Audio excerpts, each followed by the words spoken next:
we can have everyone in the back move up. I know we don't like to be. Let's move up to the empty spots. That way, as people come in, they take the back row. So if there's an open spot, let's move up, please. That worked really well. We'll get them. All right. So here's what we got today. It's going to be an amazing event. This is Wayne Salmans.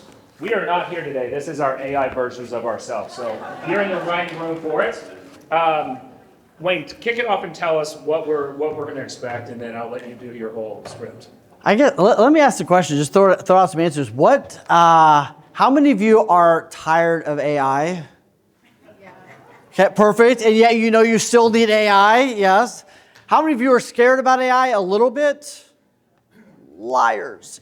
All right. Right. There's a lot going on. Yes. So I think today what we wanted to do was, and I called Nick and I was like, hey, we're doing an AI class. And he's like, screw you.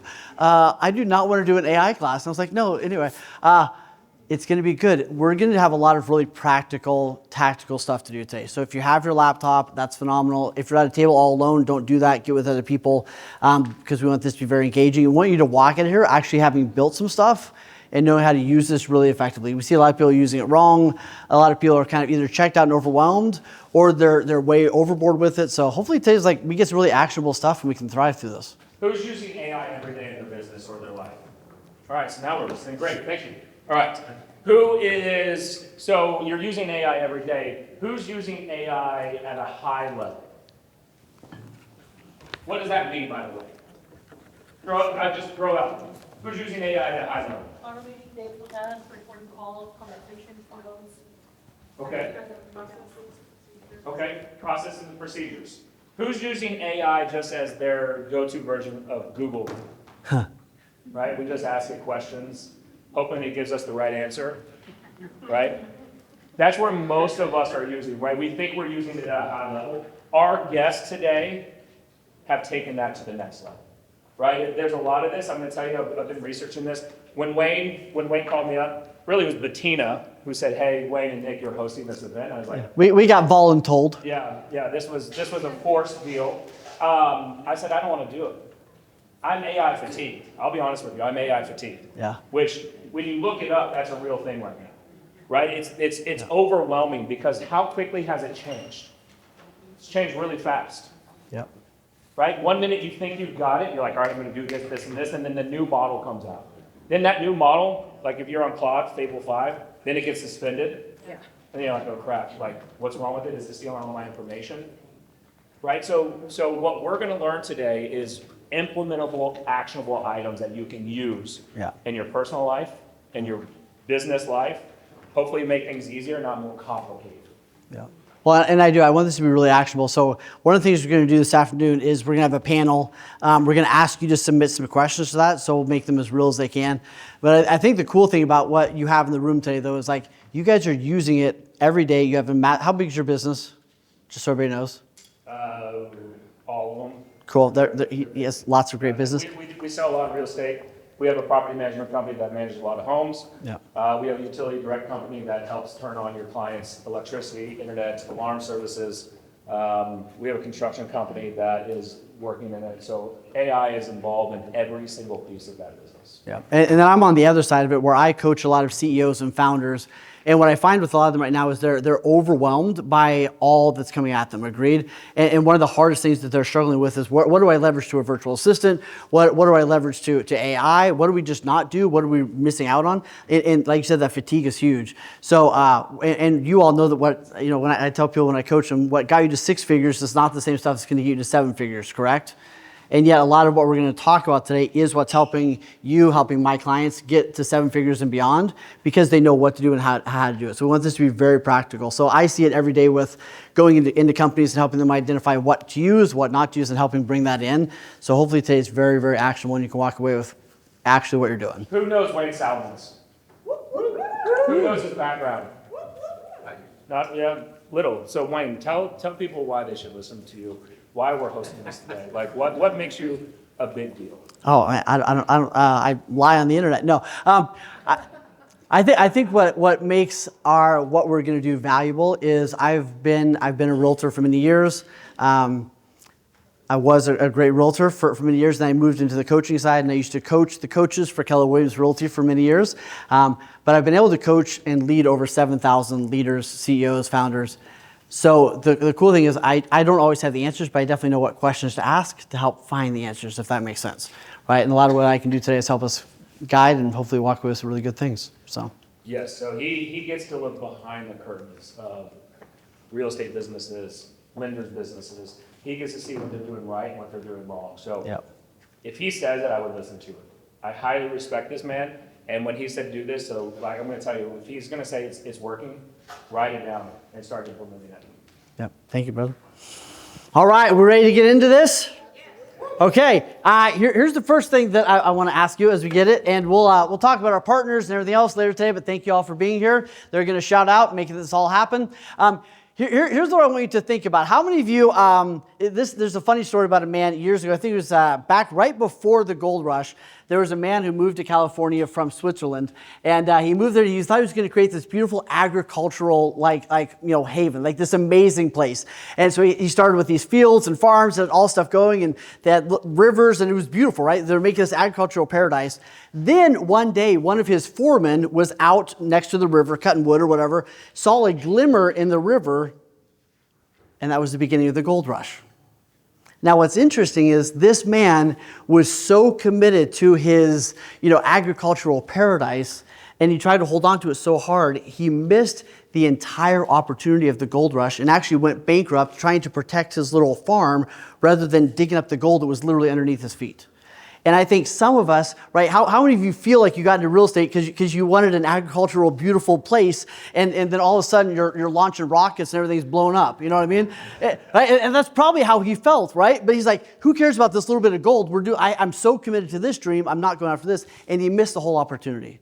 And I think we've got some people right now that's kind of where it is, right? It's like, I'm so committed to the vision of how I have it, I don't really see this opportunity, I don't see how it goes in. And then there's gonna be a whole lot of people that are living a really beautiful experience because they've figured out how to implement this in the right way. But I get that this is a little chaotic, yes? So today is the day to ask the dumb question. Today's the day to ask what's working, lean over to each other and everything else. And if it's a really dumb question, we just won't answer it. But I guarantee you there's a lot of questions that need to be answered in this room. Sound good? Okay, so let's look at this. What do you, some of you remember this from way back in the day. What do you see on this picture real quick? Some of you have seen this before. Don't cheat. What do you see? House, some trees. Yep. Okay, you got a little. I'm afraid to touch this clicker because I don't know what it's going to do. All right, you got things. All right, now let's see if you turn it on its side. What do you see now? See a face. So this is what today's going to be like.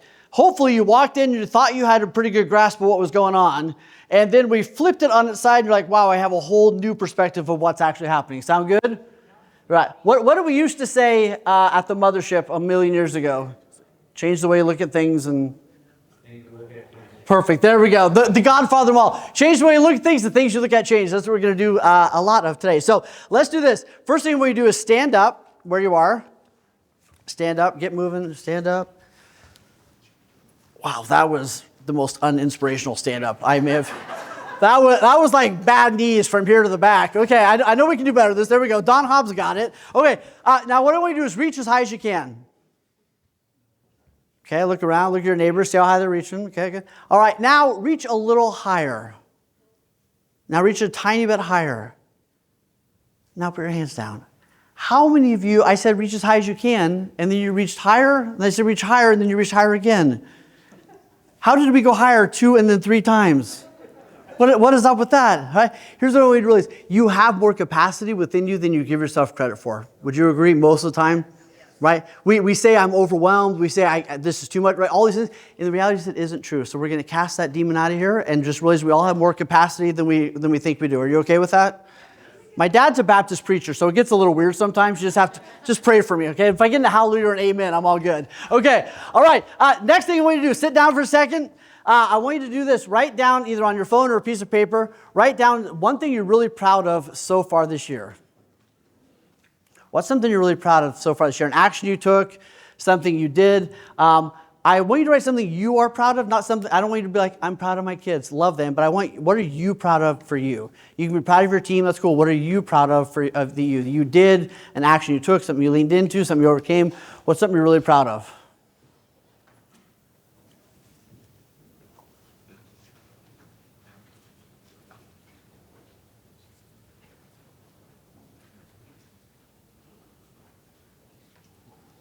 If we're not able to write down anything, please come get a hug from Nick. All right, y'all have one thing. All right, you have 60 seconds. Stand up really quick. Stand up with your thing. Stand up a little faster, hopefully, than last time. A little more energy. That was way better. Okay, we're getting there. All right, now I want you to you got 60 seconds. Find someone wearing the same color as you and tell them what you're proud of and have them tell back. So get moving. You got 60 seconds. Move really fast. Find someone wearing the same color as you. Go. All right, if you are at a back table, grab your stuff and move to a table closer. If you're at a back table, we're going to get rid of those tables. So grab your stuff, move to a table closer. Okay. All right, shout it out. I want to hear two of them, at least from the room. What are you proud of? Shout them out. Who's got one thing you're proud of? Who's got something? And if your neighbor had something that they were really proud of, feel free to yeah, what do you got? Both of you. Let's go. Who are you, by the way?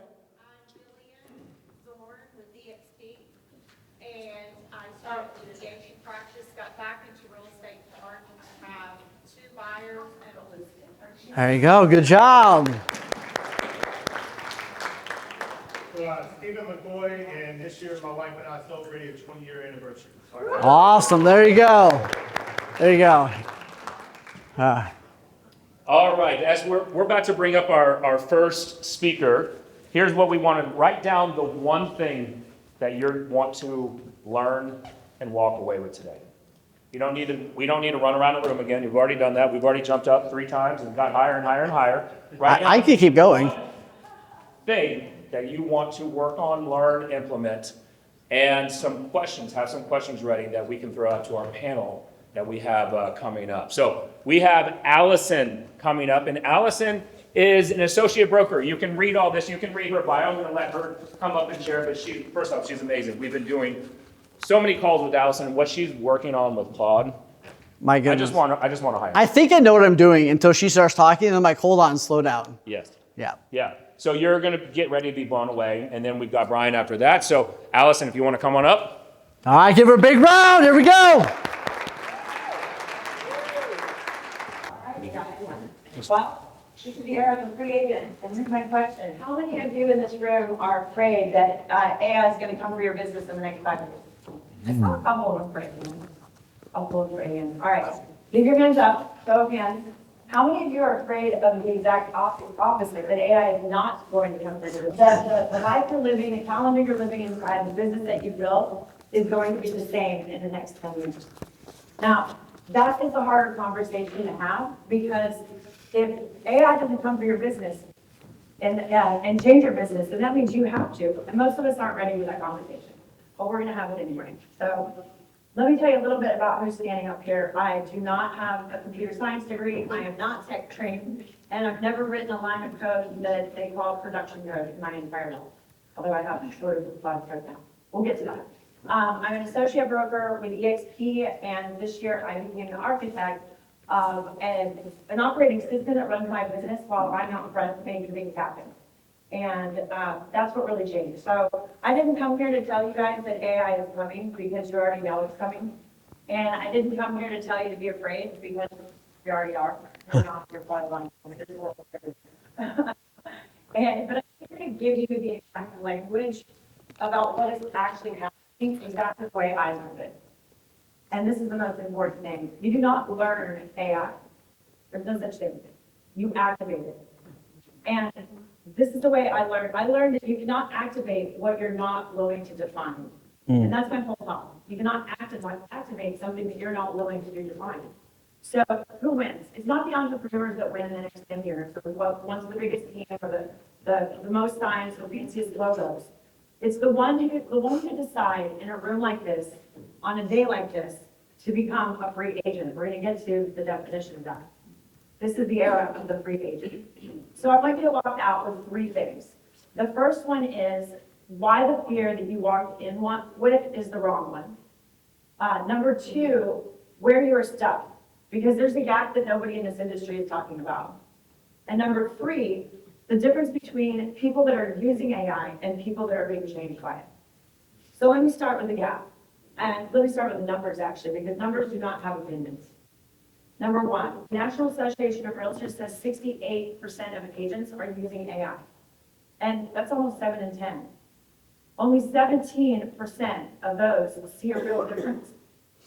And nearly 46%, almost half, see none, no difference in their business. That's 7 in 10 using it and fewer than 2 in 10 getting anything out of it. So that's the gap. The difference between production and seeing and producing results, and I call it the activation gap. So it's not just us, not just our industry. McKinsey says 88% of organizations are using AI somewhere in their business, but only 1% have matured it. That's 88% using, 1% that's there. Everybody is adopting AI. Everybody pulls up their phone. Everybody does some sort of search, most everybody. But almost nobody is activating it. So I bet some of you are feeling it right now, the sense that you're busier than ever, but that you're not one step further ahead. And that's not a production failing. That is an activation gap. And almost everybody in this industry is standing in it. I really believe that. The gap is not the tool. The numbers just told us that. It's not adoption either. The gap is in the person. And so here's the fear flip that nobody walks you through. AI is not going to replace you. AI is going to reflect you. Remember back when it came out, everybody's so afraid that we're all just going to become robots. AI is going to reflect you. Being replaced is something that happens to you. Being reflected reveals you. And reflection only works if there is something to reflect. So that's what we're really going to talk about today. So let me tell you the truth about me because it matters for everything that comes next. I am the girl, I've always been techie fun. I am the girl that my friends and family call their laptop and fire. But before the beginning of this year, I knew what an API was, I knew what it did, I knew the letters, and I knew the general idea of what it does. I did not take it before, I did not get a certification. I learned by building. And here's the part I really need you to hear. The reason that I did that is not because I was trying to be fun.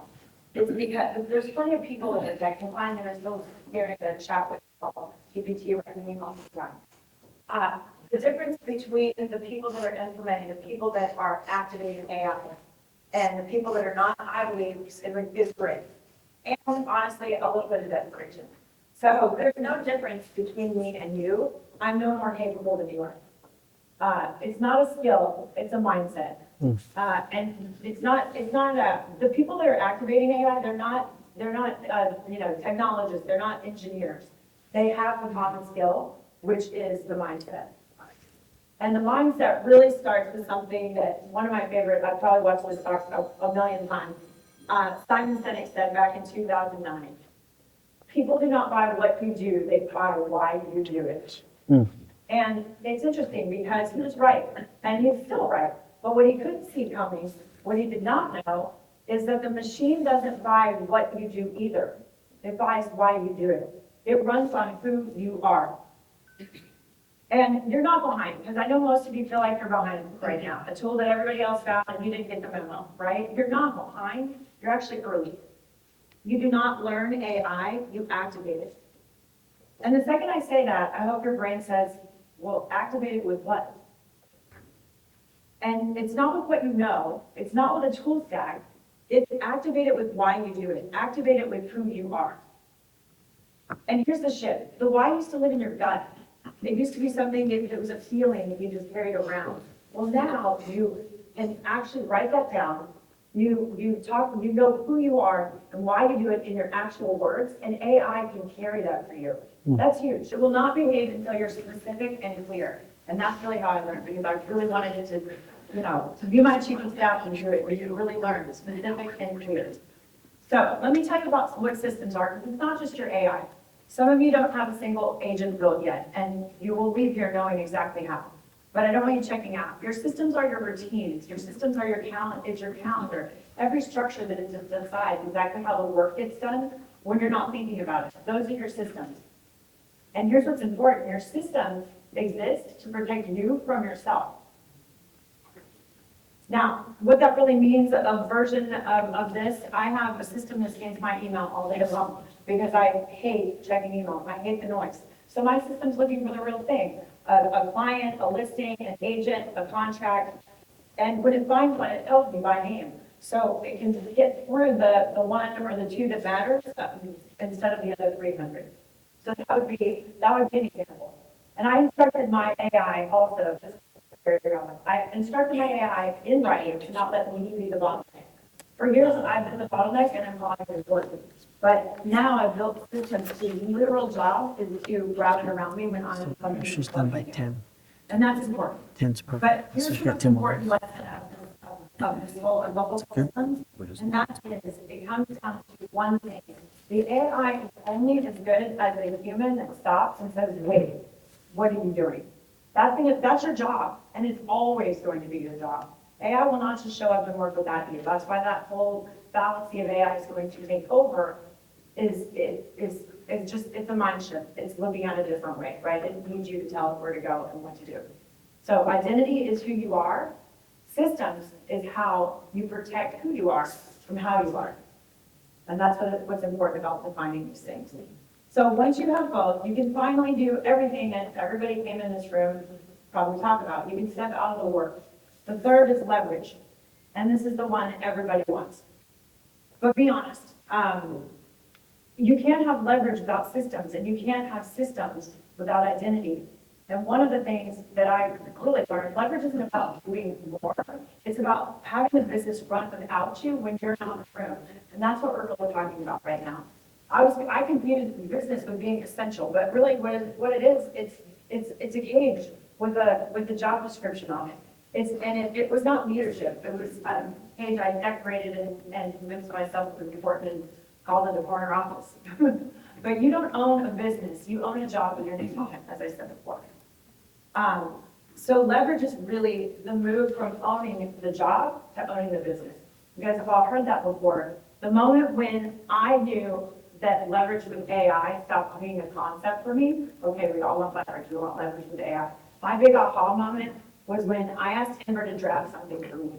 And I had been talking about, the tone I land on, the things that, all of the things we were talking about with the soul file. And I read it.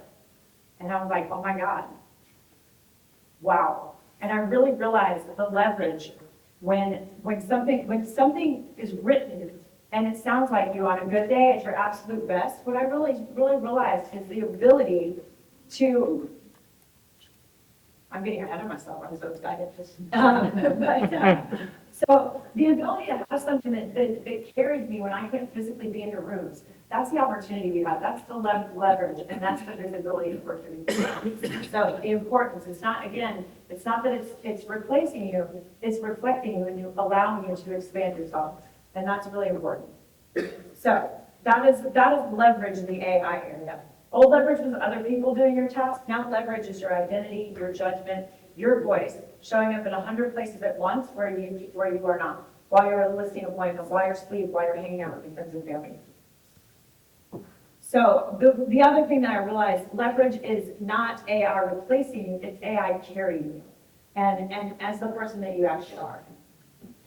So here's what I want you to think about. You don't need 6 agents. Because you're probably looking at me and thinking, oh my God, a voice clone, a constitution, that is not me, I cannot do that. Well, here's what's exciting, because you only need one agent. You only need one agent to get that thing off your plate, that $12 an hour work and $500 an hour time, so that you get that back. And here's the part that nobody tells you from stage. They'll convince you, like me, that you can do it for an hour, and then they'll leave you standing in a parking lot and not give you exactly how to do it. Well, that's not what we're going to do today. We're going to start with the concept of quad cowork, which Brian's going to talk about. Because here's what's really cool. Before quad cowork, a desktop app, you download it on your desktop and you open it just like you open the rest of your computer. Before quad cowork, the only way to build something like I talked about was what I just described. The greatest thing now is that you get to start where I ended. You get to start where I had to finish. That's what the importance of quad cowork is right now. And I have to say, it's the cost of one subscription. You definitely need to upgrade, but honestly, it's probably the cost of one of those subscriptions that's adding up on your credit card right now, and this one actually does the work for you.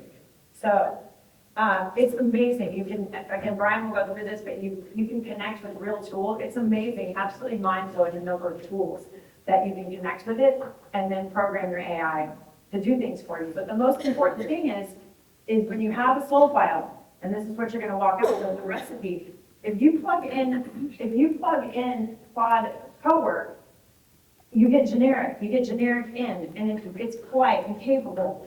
But when you give it your own words, that's when it stops being everybody's assistant and it starts being yours. So just remember, specific in and specific out. That is your one agent and one role in your words. So let's get to the last one, visibility. And this is the one that I'm standing in the middle of right now, visibility. This is shit that I'm still building. So I'm not gonna stand on the top of the mountain and tell you I built this one. I'm gonna tell you that I'm building one on the vine. That's the fact. So you're watching me build this while I'm in the ship. So personal branding is now becoming a survival skill, not a vanity project, and not something we just talk about anymore. Why? Because being good is not the same as being known. You can be the best agent for market, you can have the most listings, you could be the only one that actually answers the phone. And if nobody knows you exist, none of it compounds.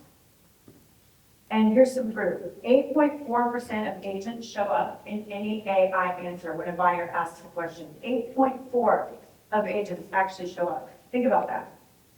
So the top 1% of agents are taking 40% of the citations. Nobody is showing up. It's the same activation gap that I talked about earlier, just wearing a different outfit. For the last 20 years, you've gotten them ranked using keywords and backlists and SEO. Now the game's changed. You don't get found, you get cited. And you get cited by whether or not the machine knows your name. Does it have a reason to say you? And that's what's important. So on this shit that matters the most, because half of you in this room do live on social, and you already know why, on the shit that I'm telling you the most, I am behind. My identity work, but I've done them in order, and that's the important. I had to back up. Do the identity work. I learned the order, the importance of the order. I learned that that's the foundation of everything I'll operate with. So identity done, systems done, my plan is written. And basically, I'm the one piece that hasn't shipped yet. So I'm not late, I'm next. So here's me calling my shot in the room, right here in front of the people who would know if I faked it. I'm building my visibility engine with my social media, my systems, and I'm building it with you guys, hopefully at the same time. And like I said, I'm not teaching from the mountaintop, I'm teaching from the farm. And remember, we're always all going to be on the wave. Again, there's no such thing as learning AI. We all jump on the wave and just grab it and keep it going. So identity means you're specific. Systems mean that you're reliable. Leverage means you're scalable. And visibility means you're chosen. And you're chosen by humans first, AI second, and by the future third. Now I want to talk to you about what happens when you walk out of this room, because here's what I've learned since I dove in and started building. You cannot learn this from what I'm telling you. I could stand up here and give you more of these things, but inspiration is not activation. So that's why I've watched that happen 1,000 times. So I created an app, which I'll give you at the end of this, at my talk, a QR code, that actually will interview you the way that I do. Like we're sitting at a kitchen table, asking you questions, asking you to go deep. And I will say, make sure you're ready because, you know, it might be a little therapy session, but I don't charge extra for that, so don't worry. Anyway, coaches like me, when you sit down, you're building alone, it will actually talk to you. And why this is important is because you can start there, you can continue to develop it, and you can cut and paste into anything that, like you set up your cowork and you put that document, you paste it in there. I'm sure Brian will go over how to do that. So anyway, a few of you will take it and build, I know, and you already know which ones you are. The ones who go first and the ones who build, go first. And some of you will forget about it and move on. But here's the line I keep coming back to. The one that when I saw it written down, I told myself, okay, you really finished the job. And that is, I wrote my AI soul before it reliably checked my email. I wrote my AI a constitution, and I thought for a while that it was backwards and very, but it's not. It is the entire lesson. I started with who I am, and that's important. Because if you don't know who you are, the tools just make you faster and become confused. And remember, you're not behind, you're early. The fear you walked in with, that AI is coming for your business, that's the wrong fear. AI is not coming for your business. The right fear is standing still while the door is open.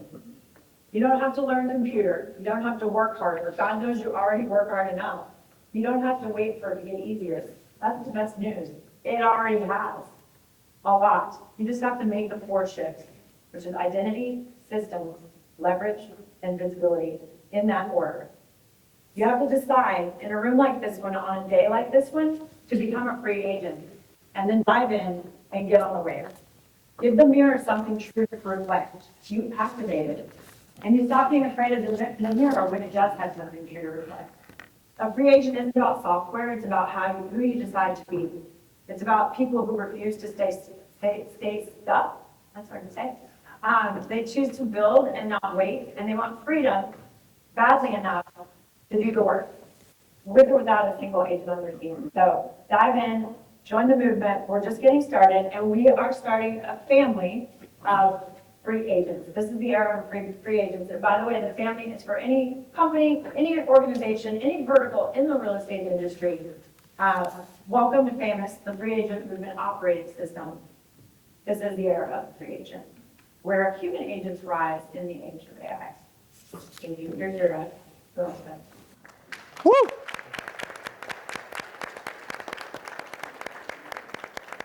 Wow, good job. Did you know that your AI needs to have a soul? Right? Are you training it that way? I mean, there's some great takeaways on that. So, great job, Allison. I had so many notes over there. So, make sure to scan that. Get your operating system going. Mine's Jarvis because I like Iron Man. And I did rip off the Iron Man voice, so I can't send it out because it's copyright protection. But we've got Brian Force coming up. We got Brian Force coming up. Are we doing this? Going right? There we go. So Brian Force, I'm going to tell you, he's going to give you a lot of notes, right? He is, if he talks fast, I'm going to slow down, right? I know how he does it. He's one of my best friends. He's chosen family. He's a business partner. And he is if he were AI, he would be my soul.md file because he goes behind everything, right? And all the ideas I have, I'm like, Ron, let's do this, let's do this, let's do this. He goes and does it. I'm sure you're going to tell me what we built so far, right? You're going to show him actionable items of how he just rebuilt the website that already started getting leads the first day he launched it. Pretty big, all organic, no paid, right? So Brian Force, come on up. Woo! How's everybody doing? Good. Great crowds here on Wednesday this summertime. So many. Everybody be on summer vacation, so I'm really, really excited that you guys showed up. Allison said something that I'm going to double tap on. And by the way, I'm going to pull our slide deck up. When we pull my deck up, there's going to be a QR code at the end where you can scan it and just get the entire deck. If you've ever been cursed enough to hear me speak before, you'll know that the slide deck is usually just a suggestion to me. I'll tend to wander around a lot, so if I see you taking pictures of the slides and all those things, just understand you're going to be able to scan it and get it all at the end anyway. Allison said a lot of really amazing things, but one of them, there's things that you tend to write down that just stick with you. And the one that was a big takeaway for me is that AI is not there to replace you, it is there to reflect you. And that like sat with me. I'm gonna write that on a Post-it note and make sure I keep it on my computer monitor every single time I open Claude Cowork and just make sure that I'm reflecting who I wanna be. Because I think that's so true in so many different aspects of our business. I wanna dive into that for a second, but my name is Brian Force. I'm the Executive Director of Productivity for United Real Estate. I've run real estate sales teams for a very long time. I'm fortunate enough to be business partners with a lot of people in this room. We run a property management company, a multifamily syndication company, and a whole lot of other cool businesses together. I don't say any of those things to be braggadocious. If you know me personally, you probably know that I spend probably more time being lost than just about anybody you've ever met. And so I have to operate off very simple guiding principles. And so that idea of AI not replacing you, but reflecting you is something that I think is going to become a really important guiding principle of mine. Does anybody know what I mean when I say guiding principle, by the way? Who else has some sort of guiding principle in their life? All right, I'm going to ask you to share now. You should raise your hand. Somebody give me a guiding principle that they operate by in any aspect of life. Integrity. Integrity, that's a great one. I love that. What else? How you do anything is how you do everything. I really, really love that. I'll share one of mine that I talk about a lot. Always return the shopping cart. It's a really big one of mine. It's my number one pet peeve. Why do I care about returning the shopping cart so much? Yeah. Because I go grocery shopping once, twice, maybe 3 times a week. I have a baby girl now, so it seems to be more and more often. It's amazing the amount of stuff you run out of when you have a kid. And you put yourself intentionally in a situation where you have to do something that shows kindness and respect to others. I feel like you fundamentally re-ingrain that in your neural pathways, and it shows up in other aspects of your life. So if you just focus on the little thing, returning the shopping cart every time, I like to think that you show people respect and kindness in all areas of life because you focus just intentionally on that one thing. That's a guiding principle, right? So I think similar to using AI, having it be a reflection of you and your habits is a very simple guiding principle to keep in mind. Who would have a very similar feeling as I do around social media in your business? Is social media really, really good for your real estate business? Yeah, oh, yes. Can be, right? How can social media be really, really good for your real estate business? How you utilize it, connecting to people, personal branding. Is anybody just like, I don't want to use social media to get more people to know me, what I do, my brand, everything, and sell more houses? How about like 10 years ago? Was anybody skeptical of social media 10 years ago? They're like, nobody's going to find a realtor on Instagram. Yep. Man, were we wrong. Is social media bad for your business? Okay, how's that? How can social media be bad for your business? Post the wrong thing. Okay, that's interesting. I didn't think of that one. How else? How else can social media be bad for my business? Scrolling. Like I get off a coaching call with Wayne, and instead of doing what he told me to, I just go back to doom scrolling. Can social media be really bad for your business? Absolutely. It can be bad for, by the way, every aspect of your life. Relationships, your health and fitness, your business, because it's one of the most intoxicating drugs out there. Social media can be horrible for your business because every moment that you spend on it is a moment that you could have been doing something else. And so you have to be intentional about how you use social media, yes or no? Yes. The same is true with AI, and that's why I really love that takeaway. It is a reflection of you and your habits. Pardon my French, I won't say the whole word. There's a lot of really redundant S getting built on AI right now that doesn't do anything for anyone. It's really easy to spend a lot of time just talking with AI and building things or thinking you're building things or creating outputs that don't actually move us forward. And so I'm going to try to give as much actionable advice as I can today. And do we have my deck? Oh, we do. Okay, yeah. I'm going to try to give as much actionable advice as I can today. Is this on me? I'm not doing it right. Okay, thank you. Do you have a clicker? There we go. Which button? This one? Okay. I'm going to try to give as much actionable advice as I can today. But I'm also going to talk a lot about some guiding principles. Because I can talk about this until I'm blue in the face. Nick made a really good point earlier. He really does. I mean, I tend to be the one that is executing on a lot of Nick's crazy ideas in our businesses. I'm like, dude, stop sending me YouTube videos. I've already watched them. I'm on it. Give me a second. Well, we operate off of very simple guiding principles in all of our businesses. We have a vision, we have a goal. Allison, I think, mentioned EOS earlier. We know where we're trying to go, and everything we do with AI, we have a policy and a standard that it must be done in the name of moving us closer to our goal. And we need to defend that, if that makes sense. We know where we want to go. We have a vague idea of how we're going to get there, And we spend a lot of time tinkering with AI and building a lot of things that don't necessarily give us better outputs in our business. Does that make sense? So while everybody's use cases in here may be a little different, I want to talk about some guiding principles, some actionable items, some real technical stuff today, and leave you guys not just with a whole series of prompts, because everybody's business might be a little bit different, but with an operating idea, a system to go and actually get the most out of your AI agents. So first question, what actually does move our real estate business forward? I believe there are 5 things that we do in this business that actually make us money. Does anybody want to venture to guess what one of those 5 things is? What are the 5 things that make real estate agents money? Prospecting. So setting appointments is one. Lead generation in all forms, right? So prospecting, whatever it is that we do to set appointments is number 1. What else? Follow-up. Follow-up. I like that. I'm going to count that as still setting appointments. Marketing, we're feeling good. So what are we marketing for? At the end of the day, we're trying to get more appointments, right? All right, so everything we do to get appointments is number 1. Setting appointments, what's number 2? Yeah, so running appointments. We got to go on the appointments. AI doesn't run the appointments for us just yet. Although I'm still kind of convinced that's a hologram of Wayne over there. Setting appointments, running appointments, what's number 3?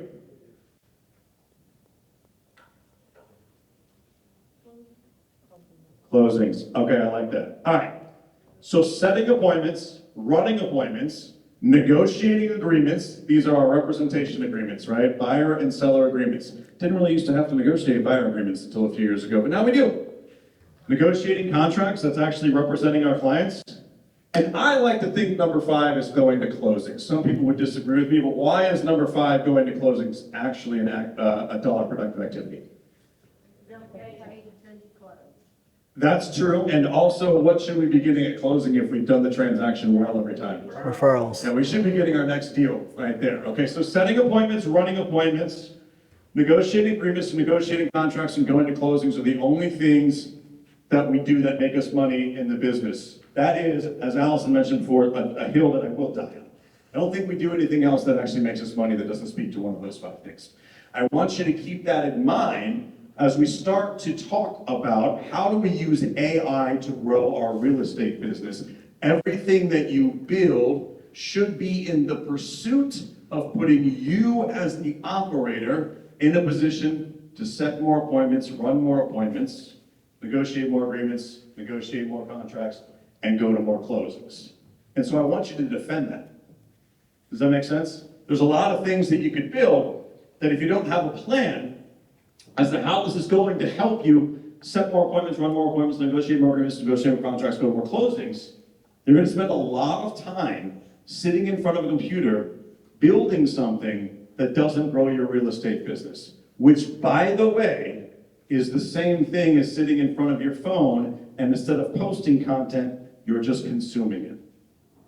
Does that make sense? All right. I'm glad we're on the same page as that. Oh no, how do I go back? This one. There we go. Okay, so first things first. How many are using Claude? Is my drug of choice. Is anybody else using Claude?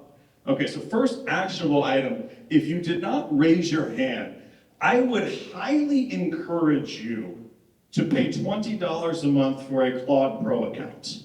I think that ChatGPT is fantastic for some things. It helps me with my peptide dosages and all those things. It's not as good at creating action-taking agents that actually help me grow my business. I just think that Claude is quite a bit further along in that horse race. Also understand that this is a long journey that we're going to be on with AI tools for a long time. So be malleable, but I could not recommend Claude enough. And there are many tools inside it. There's simply Claude's online prompting engine.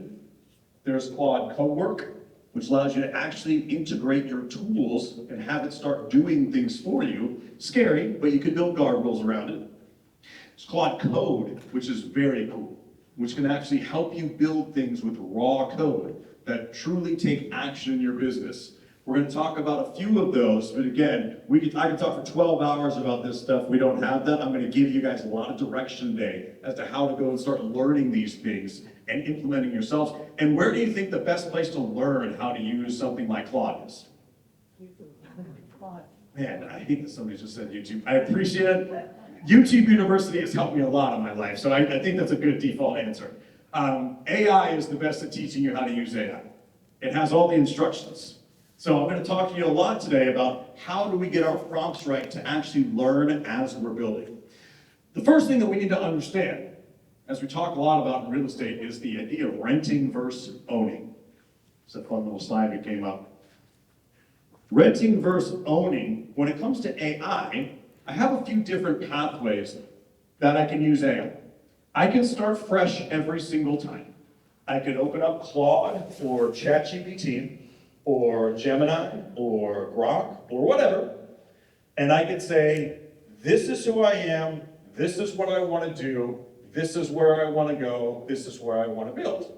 And that prompting engine will take my prompt and will use the whole of the internet with no instructions whatsoever, and it'll do its best to give me an output that it thinks is relevant to what I'm trying to accomplish, okay? And that would be very similar to if I just hired a brand new person in my business, and they never met me before, they have no idea what the business does, and they show up on day one, and I say, hey, Brittany, here's who we are, here's what we do, and here's what I'd like you to work on. How quickly do you think that that person would get up to speed? It would take a few repetitions, right? That's what we do every time that we just go into Claude or ChatGPT. We open up a fresh window and we start having a conversation. We're starting really from scratch. Now, it does remember previous conversations. It does know what we've put into it before, but if we're trying to do actionable things, we haven't given it any instructions as to what we're trying to accomplish, where it can start to build a repeatable system and series of action steps that it's going to follow, learn from, and build on every single time. Does that make sense?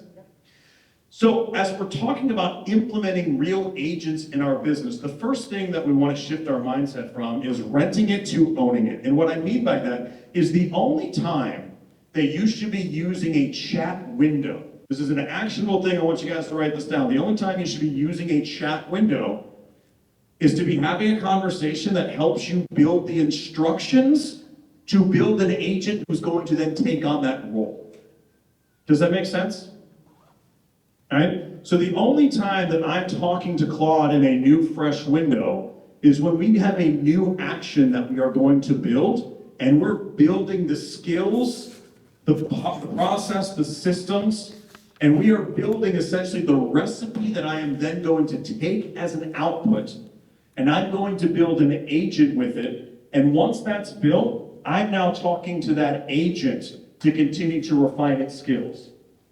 Are you guys following me? Okay, so hopefully it's our first action item there. Get out of the repetitive process of starting from fresh every single time. This is going to take some thought, okay? So before we go and we start prompting Claude to start building instructions for agents that we're going to build, we have to go back to our guiding principles. Does this help me set more appointments, run more appointments, right? Negotiate more agreements, contracts, all those things. So the most purposeful agents using AI are going to be the ones that understand where most of their time is going, what their dollar productive activities are, right? What's going to move them forward towards those $5 productive activities each and every day. And for each one of you, that may be a little bit different. If I were to ask some of the top producing agents in this room, how do you sell 50 homes a year? I could get a whole lot of different answers, right? If I just got up every single day and called expireds for 6 hours, relentlessly until I set 2 or 3 appointments, I'd probably sell 50 homes a year. If I did the same thing but with my sphere of influence, or if I held 5 open houses a week, understand there are many ways to skin a cat, right? And so what we need to be doing is taking a step back, being very deliberate around what we're building with AI so that it does speak to keeping us in dollar productive mode. And that's going to come in 2 flavors. What actually drives more business and what leverages our time better so we can go drive more business, right? As our business expands, we're going to spend a lot more time on non-dollar productive activities that we then need to go leverage. Does that make sense? Now, oftentimes, as I found in the coaching business, agents will spend a lot of time in non-dollar productive activities to avoid the dollar productive activities. So we want to be thinking very deeply around what we're building, have a purpose for it, and that purpose should always speak to our dollar productive activities. Okay, so now that we've got clarity on our dollar productive activities, the things that are sucking up our time, the things that we need to be doing more of in our business, let's go start building some agents around. Now, again, slide deck's going to be available, and the use cases that are about to pull up, they're not going to apply to everyone. What I want to teach you here is a way of thinking, a way of prompting, and a way of building. So just ripping off the 3 or 4 use cases we're going to talk about may not be best for your business right now. Okay? I want you guys to understand the process that we're talking about. And the first starts with, how do we talk to Claude from square one, step one, so that we can go and actually start building an agent? Has anybody seen this formula before? RCTF, sometimes RCAF, role, context, task, or action. Role, context, task, and format. Has anybody seen this before? Yeah. I love it. So I've been working with this a lot. A really, really smart mentor of mine told me about this maybe a couple of years ago, and it really started to influence my thinking. It's funny, if you were to ask Claude the best way to prompt it, it will now tell you this. This is the best formula or recipe to start a chat in a chat window inside Claude with the intention of building something that then you can go take and create an output, like building an agent. So the first thing that we want to do is we want to make sure that we give Claude the right role. The reason that that is important is because when we are starting with a fresh chat window, we are simply talking to like a genie that has all of the information that the world holds. Does that make sense? But has no specificity yet, right? Because we're not talking to an agent yet, we're just simply talking to a Claude chat window. We haven't given it a way of thinking yet. We haven't given it a role to embody to give us the best output. Does that make sense? So we need to tell it who it is first. Who is it in regards to the context, in regards to the conversation that we're trying to have and what we're trying to build, okay? So if I'm trying to build a content engine for my business that is going to create content on a repetitive or a recurring cadence that I can post on all my social media, that's going to up my SEO, my GEO, and all that type of stuff, I want you to think about, who would I go hire to help me build this? What type of person? What role would they have? Is that a brand strategist? Is that an ads manager? Is that a marketing expert? We want to know what role it is that we're giving Claude, because that's the first thing we're going to tell it in our prompt to begin this process, right? If we just start saying, I want you to do this, Claude doesn't know who it is yet. Make sense? Then we need the context.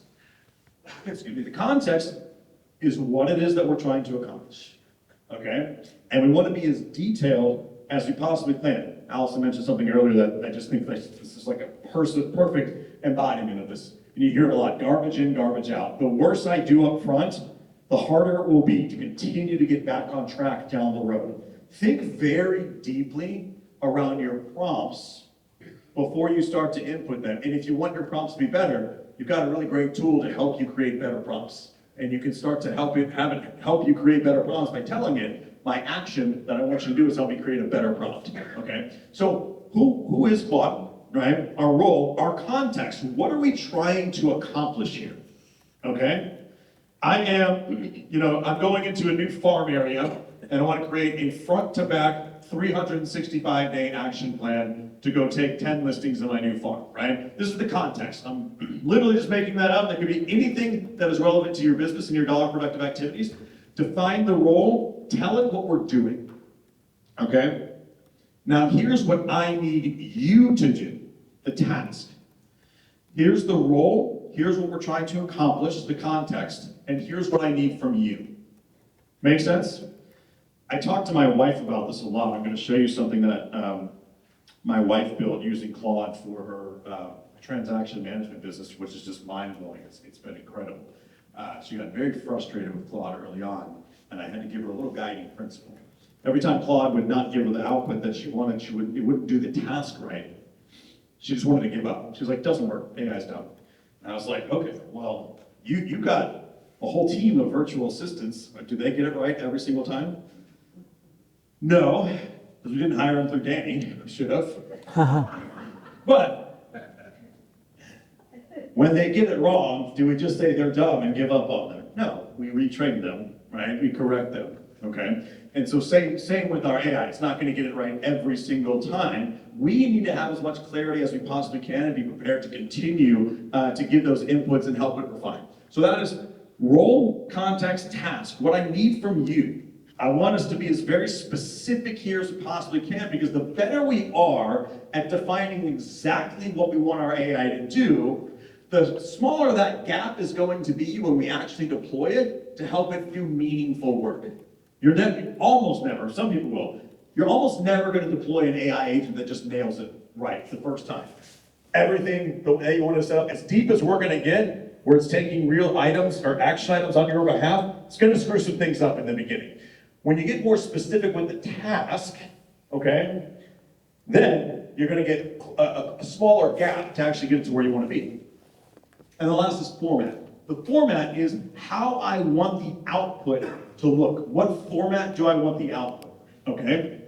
So this could be many different things depending on what I am trying to build. My output may be a line of code. Does that make sense? If I'm building something, right?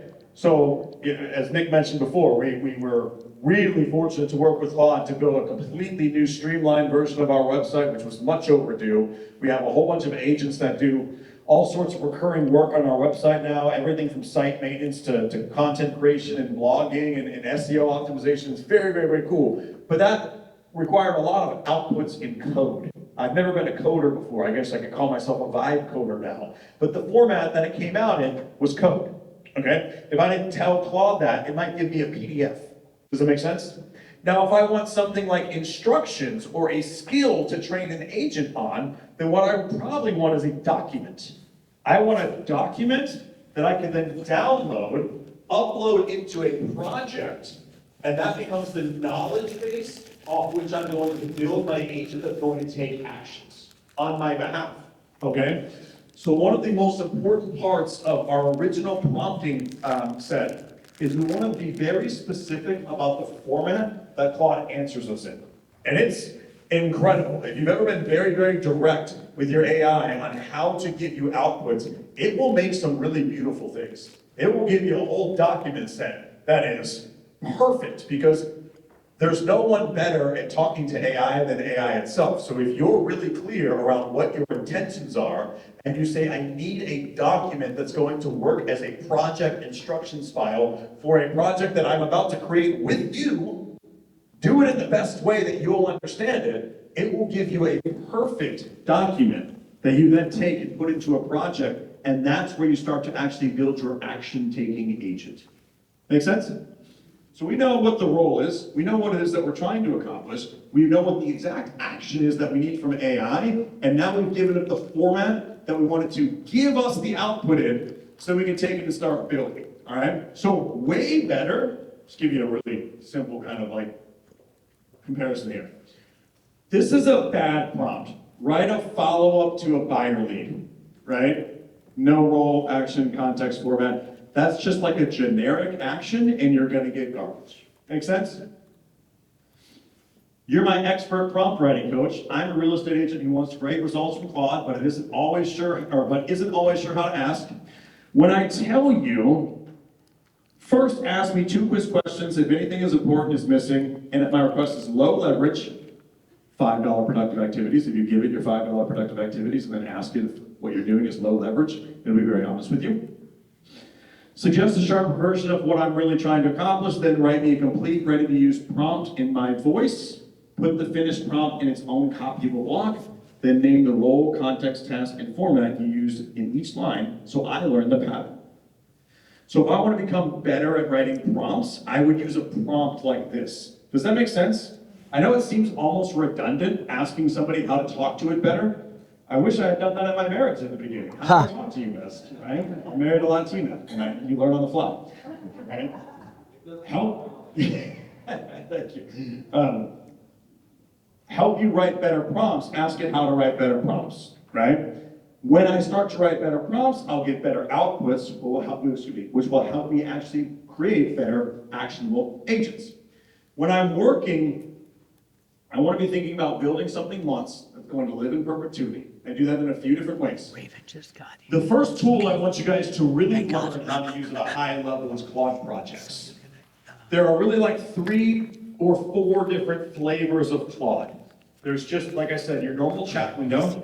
That's where you can help write better prompts. Here's my role, context, task, format. I want to learn how to do this. I want a specific output that I'm now going to take, and I'm going to either put into a project. Then have the partners go. I'm going to use And Claude let Raven Cowork, go. which is another tool that actually integrates with your operating systems.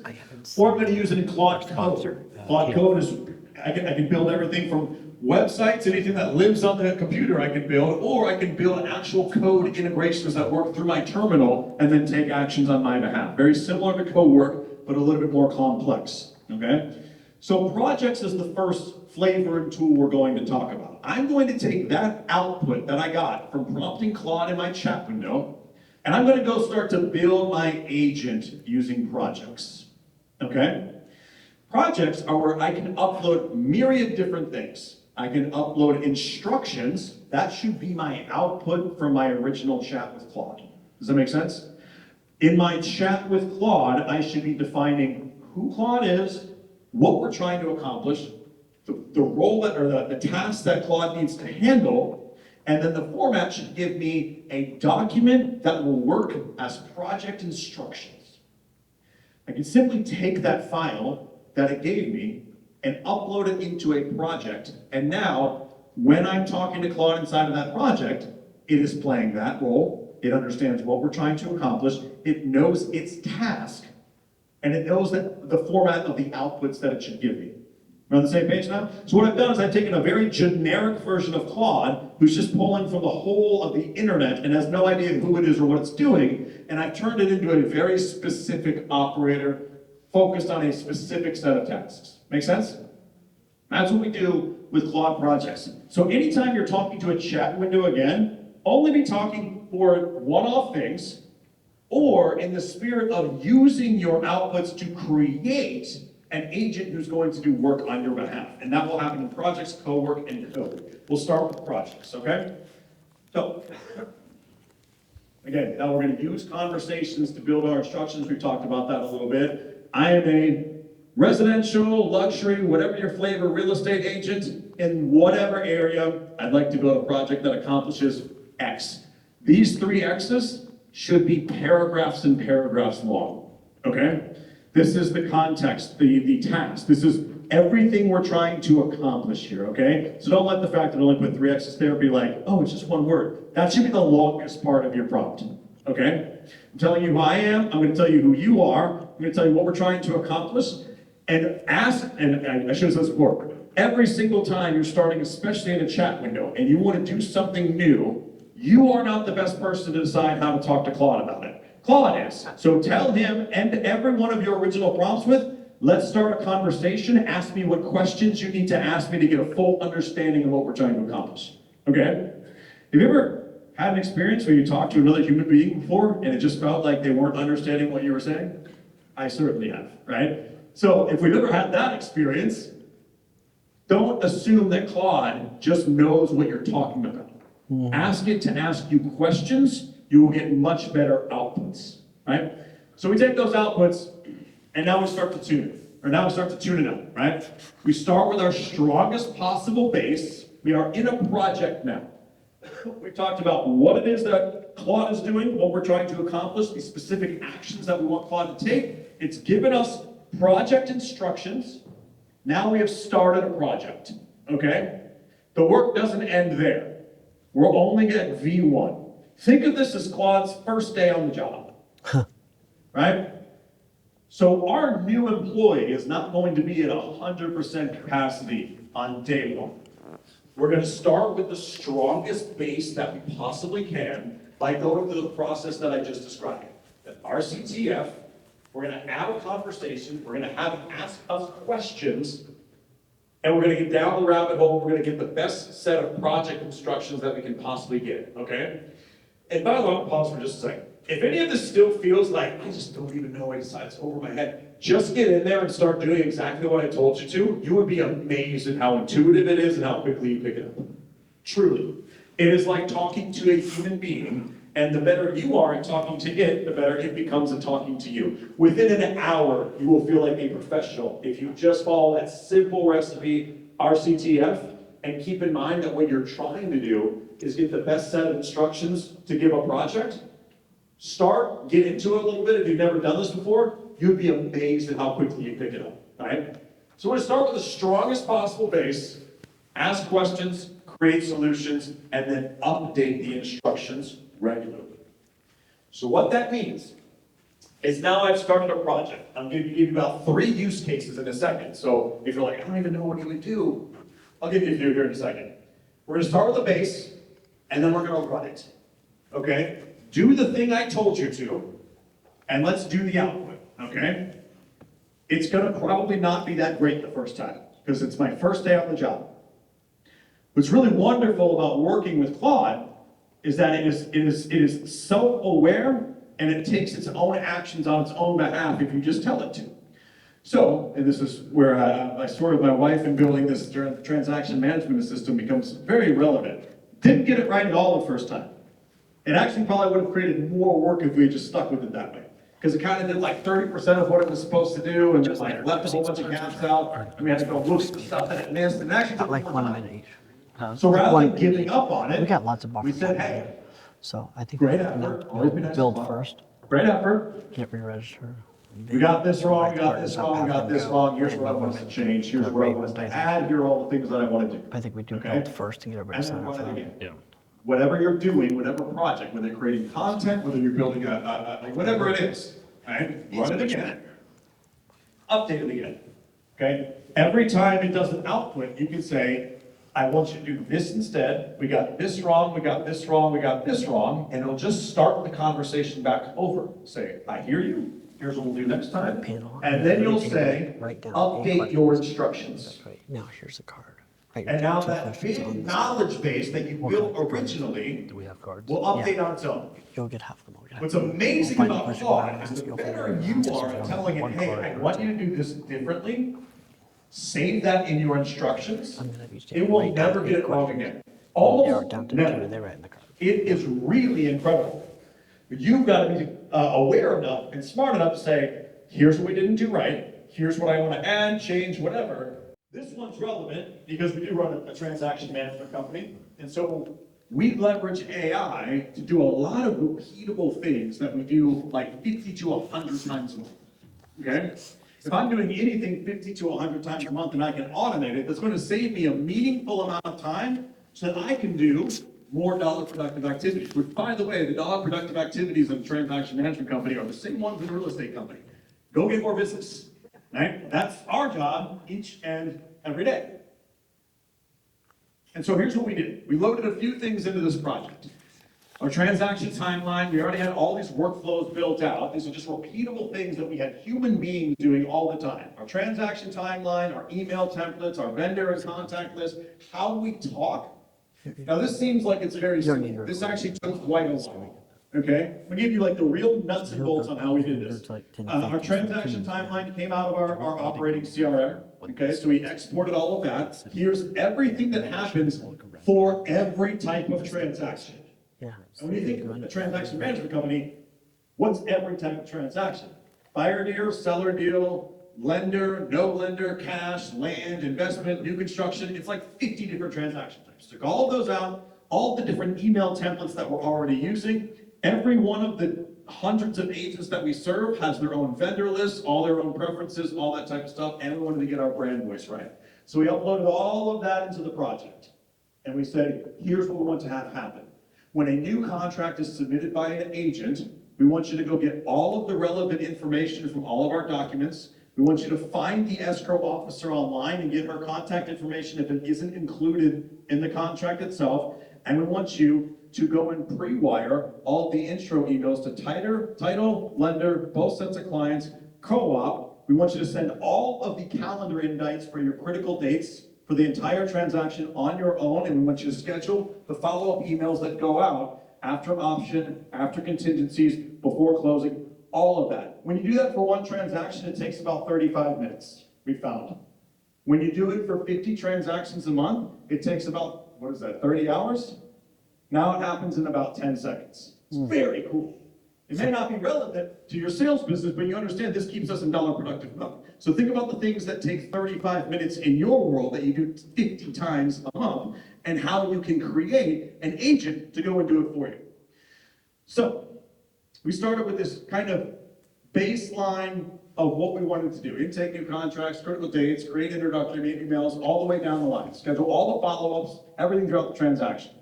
We worked with it for a while, and I'm gonna give you guys an incredible prompt right now. If you wanna take a picture of this one, go ahead.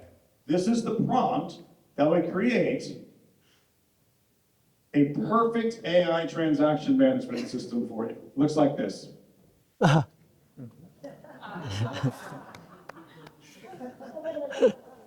It's really effing long. I couldn't fit it on this whole slide. I had to make it that small. The point I'm making here, guys, is this was an iterative effort. Do you think it got it right the first time? No. My wife wanted to fire Claude immediately. Okay? I said, no, we're gonna work with it. We're gonna work on it. What's incredible is that when we bring on a new human in our world, it takes a little while to get them up to speed, does it not? Within a week, we had a system with, by the way, now Claude Cowork is fully automated because we have the APIs connected to our backend.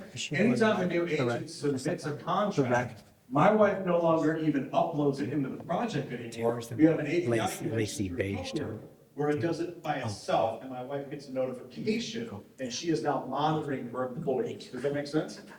So an AI agent will got the take name for a new company, contract, you should just all change the things that I just described to you, which take, like I said, used to take about 35 minutes or so. We get 4 or 5 contracts a day, which is hours of work. did And now my breakfast, wife and gets she's got a lot of fans notifications. in the She room, and I'm continues sure to that'll monitor the happen work of her naturally, employees but she's and got say, a lot hey, of this people was that do perfect. business with her Hey, already this was here, so perfect. it's like, Hey, you got the a lot wrong of you know her, developers. so she's And it's gotten better to and trust better her. and better. To the point where we actually don't treat it now like a real employee, and we trust it to go do the work.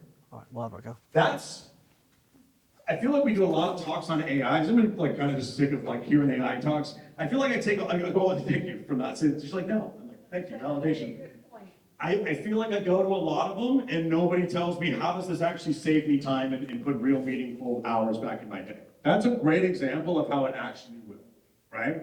Now, how do you think, so for example, I built this with the exact formula, we built this with the exact formula I just described. It started with role, contacts, task, and format, okay?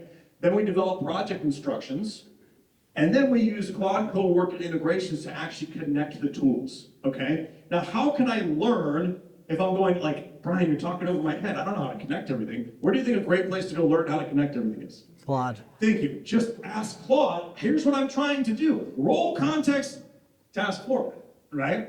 That's why I'm saying just start diving in, right? As Allison said before, you don't need to learn AI. It will help you learn as you're climbing. Think of it like anything. You just got to get into it and start doing it, and eventually you'll realize you know a lot more than you thought you did, right? No one ever, like, Nick Good did not learn how to lift weights. He just obviously doesn't, right? And he's gotten pretty good now, you know? Same thing with AI, right? So use AI as your teacher to grow these things. So does that seem like a use case that for our particular purposes saves us a lot of time and gets us in dollar productive mode? Absolutely. Make it agentic, that's exactly what we just talked about. Use co-work, use code, use whatever is relevant to you to actually start to connect the pieces to have it take actions on your behalf. And the best actionable advice I can give you is ask it how to do that and then do what it says. And then it will help you troubleshoot when it's wrong. Like right now, I'm literally talking to our web support system for our back end of the property management company because something's not working right. And I'm just copy and pasting the chat that their help desk says, and I'm pasting it into my Claude project, and he's like, well, say this. It's kind of weird. It's like having this little middleman that talks for you. But the point I'm making is that it is your best teacher. So if I wanted to go and be more discoverable by AI, I want more people to come to my website, for example. How do I do that in the modern age? I gotta create a lot of content, do I not? Is anybody familiar with GEO, Generative Engine Optimization? It's the idea that people are now asking AI rather than Google, right? What real estate agent should I be using in this area for this type of property or whatever, okay? Then AI is going out and saying, you should choose this person.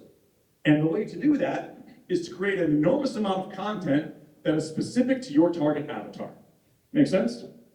So our next use case, and again, I'll have QR code for you, I'll have all these prompts, right? Our next use case will be, I need to build a month's worth of content at a time. And here's where I need that content to go. I need a full outline and script for the YouTube video that I need to shoot. I need you to write me the blog. I need it to be SEO and GEO optimized. I'm not sure just what I need it to be optimized for, so let's have a conversation around what should I be optimizing for to reach my client avatar. Here's what I'm trying to accomplish. Here's my client avatar that I want to reach more of, right? So I need the blogs to go on my website. I need social media posts for every day of the week. So now I've got my YouTube outlines. I still have to go shoot the videos, unless I can create a clone, which we're working on apparently, right?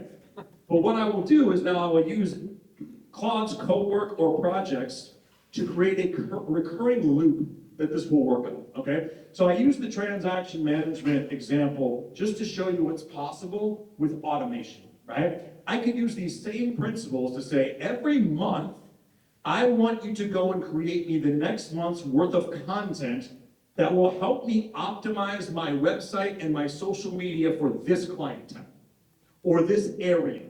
Does that make sense? I want you to give it to me in these formats. I need to shoot these YouTube videos. These are the blog topics we're going to talk about. These are the keywords that they've been optimized for, and you can actually have it write them and post them on your website as well. Here are all your social media posts, and here is the schedule that we're going to post them on. And then you can either have it posted on your behalf, or you can do it yourself and just have it give you a schedule. What now it's taken is an agent that now wakes up once a month and goes, here's the task, here's what I'm supposed to do. And it will just go to work. And then every month in your inbox, you will see, here's everything that you need to do as the CEO. Make sense? That's a really, really, really, by the way, useful use case for anyone looking to set more appointments, run more appointments, is building your content machine and bringing more awareness to your brand, because it's something all of us could be doing a better job of, but very few of us have a good schedule and cadence on which to do it, or have the time, energy, or wherewithal, or knowledge base to go and search what is the most optimized content I can be creating for exactly what I'm trying to accomplish, right? Now, what does this require of you? Ultimate clarity on what you are trying to accomplish, right? In the future, if you're the real estate agent whose client avatar is everybody, you're going to have an issue when it comes to AI. Does that make sense? Because AI is very specific around who it recommends and why, and so the content that you create needs to be specific, and it will help you do the same thing. Referral and database engine. Who has referrals that they already know they're missing in their database? Oh, man. What if you just had an agent whose job was hooked up to your CRM, by the way, and its job was to go every single day, find the people. You give it your operating system, by the way, right? So if you ask an amazing coach like Wayne, he's probably going to tell you exactly what your 36 or 54 or 72 touch campaign or whatever could look like. What his would look like, what mine would look like. I'm going to give that to Claude. I say, here's how my business operates. Here are my systems, all right? Allison focused a lot on systems. If you have no systems, this is going to be a little bit more difficult. You need to build those first. Here is my operating system. When you're in my database, here's what you get. Here are the 2 emails you get every single month. Here's how often I talk to you, right? Here's your anniversary, your birthday. Here are my touch points, all those things. I can now build an agent that does a few different things. 1, can take a lot of those actions on my behalf. And 2, can keep the actions that I have to take on my radar every day and hold me accountable to actually taking them. right? So everything that doesn't involve my input, my voice, all those things, we can start to automate by connecting it to our CRM, explaining in great detail exactly what our operating system looks like, okay? And if I wake up every single day, Claude can send me an email that says, here are the 5 people in your database you need to share your goals with and ask for referrals today. Here Raven going crazy. is a summary of the last conversation you I had. think it'll be fine. Now, what do I need to do? I probably still gotta pick up the phone and call, okay? Here's the thing, guys, AI is not gonna run your business forward for you. It's gonna take the things off of your plate that keep you in a state of inaction. But you still gotta be in action, right? The agent that's gonna succeed in the future is still the agent that's gonna pick up the phone and make the call. Make sense? Right? I can use AI, right, to help me create my content, create more people into my pipeline. I can have it manage my pipeline for me, manage a lot of my touch points, and tell me, Brian, as the CEO of this business, here's still what you need to do today. And I'm gonna start this process with that same RCTF recipe.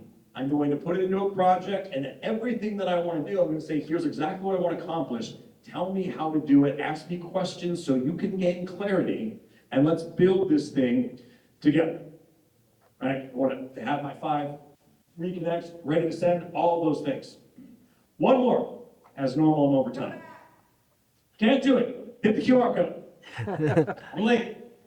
Does everybody have a customizable templated listing presentation that makes you look like a flippin' rock star every time you walk in the house? Love it.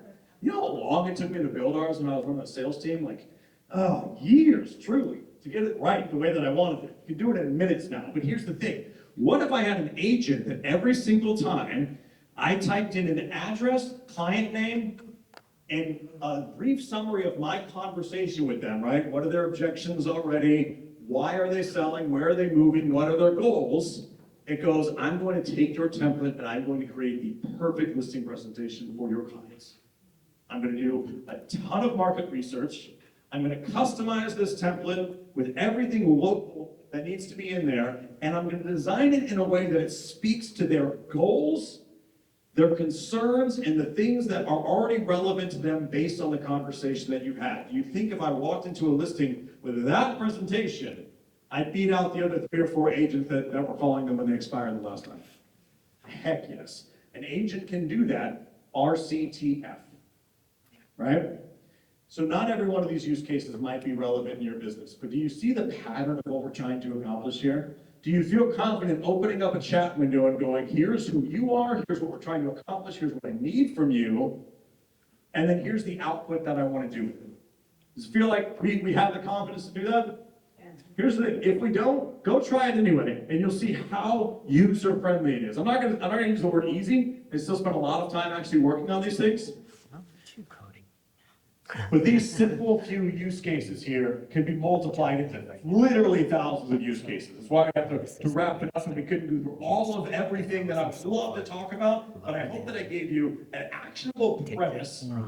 And go try one of these. Maybe it's not the transaction assistant, maybe it's the listing template. My challenge to you is to just go and take exactly what we just talked about, and just try to build one of these things. Yep, I agree. Whether it's your referral machine, your content machine, your listing template, your transaction assistant, if that's relevant to you, go out today, and before the end of the day, start with RCTF inside a Claude chat window. By the way, download the desktop version. That's where you're gonna get your code work, integrate it with a lot of your systems, and start there, build your project, go from there. Before you do any of that though, think deeply around your guiding principles. Does this keep me in dollar productive mode, or is this just a fun thing I'm doing that is akin to doom scrolling? Don't doom scroll with your AI agents, please.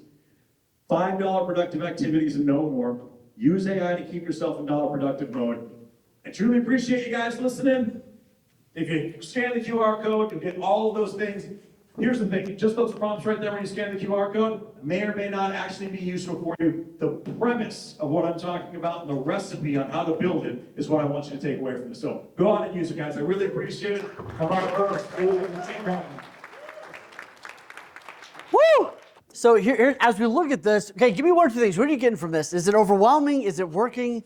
How cool, now you get to go build your soul file, start there, and then get his amazing playwork and start building out one agent at a time, correct? Yes? Okay, how do we feel so far?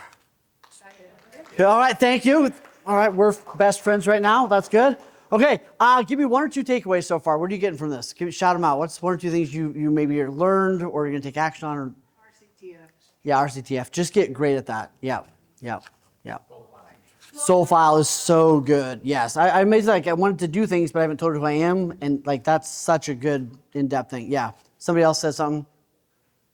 She said slow down. Oh, slow down. Yeah.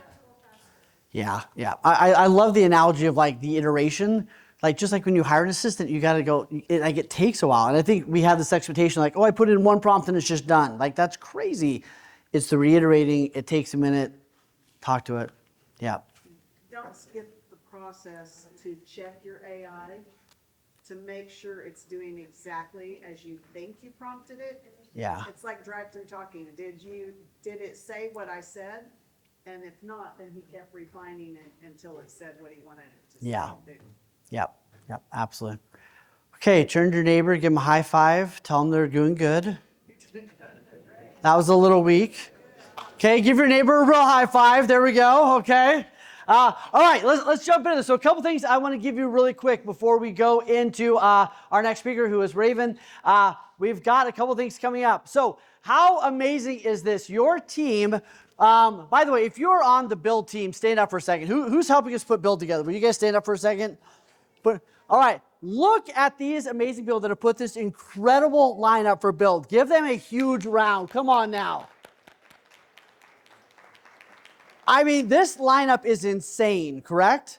I mean, you've got, Glenda Baker, you got Ricky Caruth. I mean, look at Tony King, Gene Frederick. I think we heard of him one time before. You got this really sexy guy on there, Nick. Great lineup. Anyway, it's an amazing lineup. So I believe the discount ends when? Today, okay? So if you would like to come to Build, you can buy your ticket when? Today is the right day to do it, unless you like to spend more money, which is weird. You can go and you can get your ticket right this second. So I'm literally going to give you a minute. Will you please right now grab your phone, scan that, get your ticket to Build.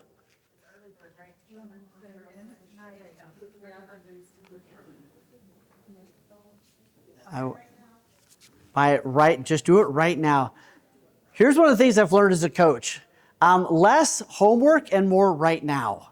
Right? You talked about founding principles that Brian has. Two of my founding principles are never leave something up to memory, and don't give myself homework. Like if I can do it right now, let's just do it. If I'm on a coaching call and I want to send somebody something, I just send it right then. Right? Let's do it right now. There's these habits of people, right? I know Don Hobbs and I learned this from Tony Robbins over the years, right? Like take action before you leave the room, right? Like take at least a baby step before you leave the room, and I think that's a huge principle. If I can do it right now, do it. If I can't do all of it right now, at least take a baby step. Do it right now while you're in the room. Okay, I assume you scanned that. Our lineup is absolutely amazing. 2 days. Right at the Regency here in Dallas and Plano, which is beautiful. Going to be pretty incredible 2 days. Can't wait. I literally rewired my whole schedule for the year so I could be there. Yeah. Will you stand up so we can hear you loud? I just saw. You got it? Events. I just saw a couple of events that are running 1 day and 2 days that are running $597, one that was $897, and one that was $997. And I was looking at this going, it's 2 days, and I think it's 97. Is that right? Yeah, well, 116 with taxes. Yeah, that's taxing shit. Yeah. No, it's amazing. And I'm on these calls and people are going to Nicole and they're like, why are we not charging $999? Like, why are we not charging $900 for these things? And she keeps fighting us to say, no, everybody needs to be able to come. Yeah. This is a multi-$1,000 event, seriously, to be able to come and be in this room and learn these things. Incredible. And again, thanks to our partners and stuff that are helping make that happen, because $997 does not pay for this event. It barely covers, 3 snacks. There we go. All right, so let's transition from that. Let's welcome our partners up. I know they're back there somewhere. Our partners are going to come up and give us the greatest 60 seconds of their entire life. Are you ready? Danny's going to be up here first because he's fast. So if you are sponsoring today or partnering with us, will you come up? We're going to have you share your brilliance, and I've got your picture up here somewhere. Danny, I know, I don't even have to look at him. I know he's got those nice Nikes on, so I know he's almost up here. Here we go. All right, will you give him a big round? Welcome, Danny, to the stage. Woo! Look, so fresh, so fresh. So I tell you what, take me shopping. You got a mic? All right, I do. I have a mic for you. It's coming. Yep. Okay. All right, 60 seconds. What's up, guys? How great was Brian Force? Woo! Allison, good morning. Thank you guys so much. And I know Wayne's coming up great too. So, Brian, by the way, how much is Claude? $20 a month to start. All right, the $20 plan. The $20 plan is not figured out women. You're gonna have to upgrade for that. That only got a laugh from Brian. All right, no worries. All right, guys. So AI is amazing. Who feels just a tiny bit overwhelmed by it? Show of hands. Everyone else is not being honest. It is a little overwhelming. So, guys, what I do, and let me ask you another question. Who wants more time in their lives? Who wants more time in their lives? Who would like all the AI stuff that Brian talked about implemented for you by someone while you're sitting here, while you're at lunch, while you're at dinner? All right, so that's what we do, right? So my name is Gaddy. I do not sell virtual assistants. What we do is we give you back your time. We allow you to execute on all of the stuff that Brian just talked about and have it all done for you. So our virtual assistants, the biggest question I'm getting today is how do they use AI? And my answer is that they are AI enabled. They are trained on AI every day. We have AI coaching and training happening every single day for our VAs so that they can help you execute on all this stuff so that you can go do all that money-making stuff and have fun and at the end of the day, make more money, right? And have a lot more fun in the business and work less. Does that sound good to everyone? Yeah. Work less, make more money, have more fun. So, here's the postcard. It's on your desk. We have a little QR code there. If you book a call there, we will go through your entire business. We will tell you exactly what you need, how to help you. Even if you already have a VA, we'll help you optimize that VA. We'll give you all the tasks that your VA could be doing. We'll give you a whole VA Bible, every position, every task, every standard operating procedure. Boom! Give him a round. Good job. Woo! Thank you, brother. All right. Taylor, will you come to the stage? And you even brought breakfast. You did all the things. Yes? Okay, give her a huge round. Welcome to the stage. Thank you, my friend. Hello. So my favorite people are in this room, so I feel like I'm at home. So my name is Taylor. I'm your favorite renovator. And we do renovations paid at the closing table. So my company is Luck Listing Lift. So if you have a listing that's stuck, and it needs a little bit of a facelift, we come in, we do those repairs, and then we really do get paid at closing. There is no credit check, there is no interest added. We are the only, I like to repeat this a few times, we're the only company that says pay at close and does not require a credit check. Please be very careful when your seller is doing the buy side as well. And they are going with a separate company that offers this. Most of the time they're using Notable.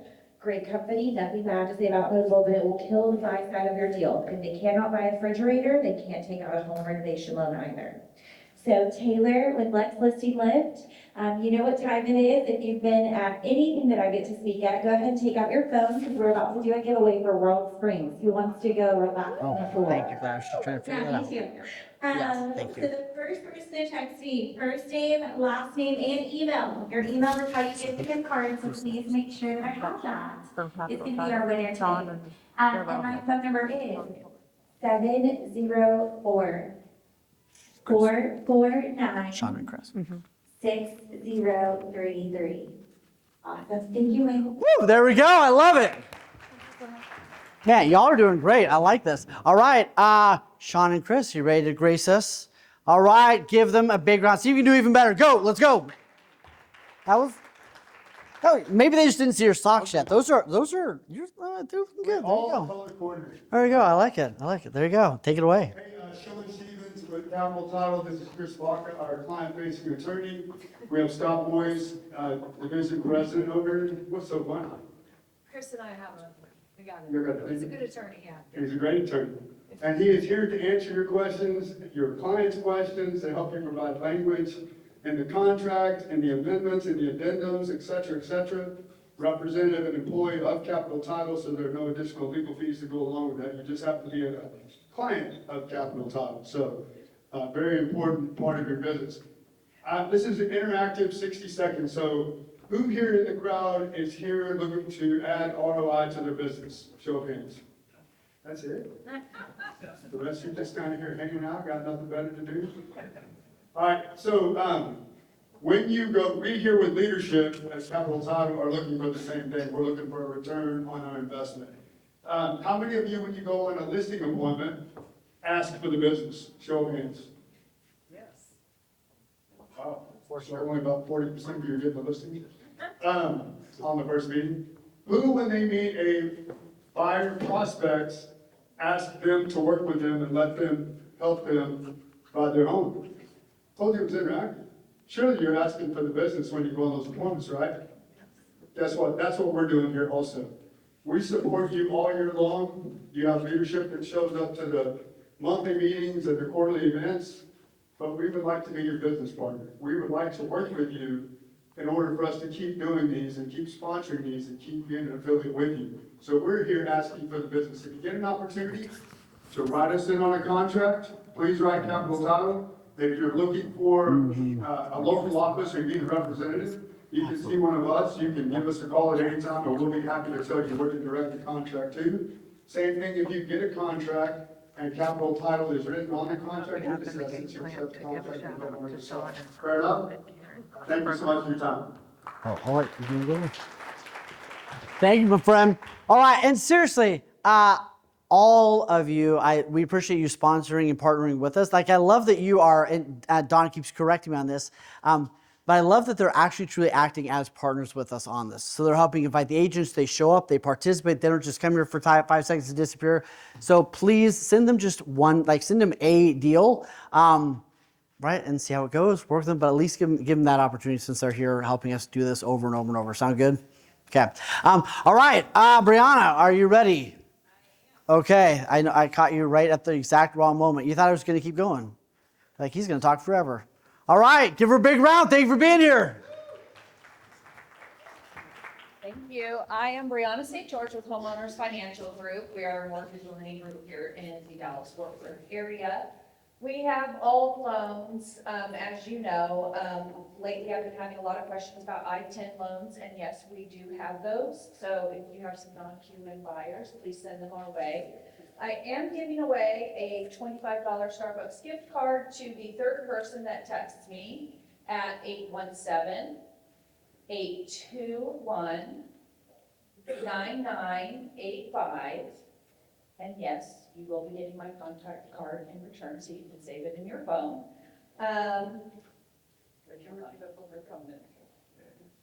Will you say it one more time? Your number? Will you say your number one more time?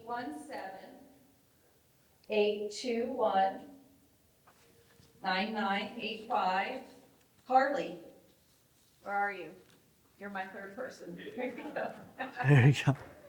But I appreciate you being here today. Who's excited for Build? I've been going to Build for the past few years, and I go to a lot of events, and Build is my absolute favorite event of the year. So you guys make sure you are there. Those are some incredible speakers this year. Yeah, absolutely. Thank you so much, guys. Thank you, friend. Thank you for doing this. All right, Andrew, are you ready to bring us home? Here you go, my friend. Thank you. Hey guys, good morning. There's still a game being on this afternoon in Arlington. It's the English football side of sport, like American football. So I'm not sure if you're following FIFA, but England and Croatia this afternoon, I am pumped. So I think half of England are in Texas right now on the piss. Croatian fans are here as well, so it's going to be a big one for us this afternoon. I'm not going to bore you. There are 65 marketing companies operating in Texas.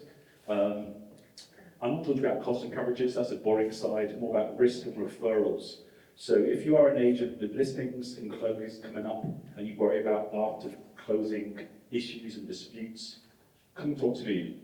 We provide legal protection for agents and their clients to dissipate any potential issues after closing. On the listing side, some of you know heard me speak before, we have a complimentary listing warranty. The listing market is still quite strong. We're looking at average on the market 78 days. We have a complimentary listing warranty. It can reduce risk for your clients, reduce risk for you, but also give the listing a bit of a boost. And again, your client pays nothing, because all they can do at closing is give money blindly. Can I have a chat with me about that? If you want to deal with builders, we have a structural warranty. If you want to make yourself look good in front of custom builders, we do a 1-3-10, which can help market the property more effectively, reduce risk for your builders, reduce their costs. So that's something you want to do. Come have a chat with us about that. Lastly, what we're known for across the country, choose your own contractor. Started this in 1998. Your home buyers are in control of who comes to the house and on what schedule. They choose someone they know and trust locally, not some strange Tom, Dick, and Harry driving from 50 miles away. Okay, so that's what we're known for. Again, thanks for your time. I'm in a different mindset now. So again, thanks for talking to me. And EXP Build, it's already built in July. It's the best event we attended for the last 3 years. If you're not there, you're going to miss out. Okay, so remember, build end of July. Thanks so much. Woo! There we go. Thank you, my phone. I could literally just let you read the phone book, and I think we'd have a great day. That's beautiful. There we go. Okay. We also, Nicole, do you want to introduce the two most special people in the room real quick? Do you want to do that since I commissioned you that right now? Did you press it 4 times? 1 time. There you go. 1 time. Here, try this one. This works really nice. So I know a group of you guys in here were at our Meet the Broker event yesterday, and you didn't get a chance to meet Sean, but he's here now. His flight got here in the meantime. So Sean and Karen are brokers. You might just want to acknowledge them, maybe the best brokers in the world. And so if you guys want to meet them, shake their hand, talk to them, please find them. Yeah, we really have the greatest. And I know I say that, but I just had a large team that came over, and they're like, you really do have the greatest. And I'm like, I know, I've been telling you, but they have to experience it, I guess. Anyway, we love you guys very much. So thank you for actually giving a rip and showing up every day for us. So it means a lot, seriously. Yeah, no, you do wonderful. Okay, a couple other things. Let me put this in the back of your mind over the next couple months. First, we obviously have builds coming up. Then there's some other ones. The man, the myth, the legend. Don, I believe you have a big hand in this one. Yes, coming up, right? Riches or niches to the riches. Y'all have no idea what a legend you have sitting over here and everything and everyone he has helped. So this one is coming up in August 19th. If you're not getting the emails, they are trying to get to you, okay? You probably unsubscribed at some point, okay?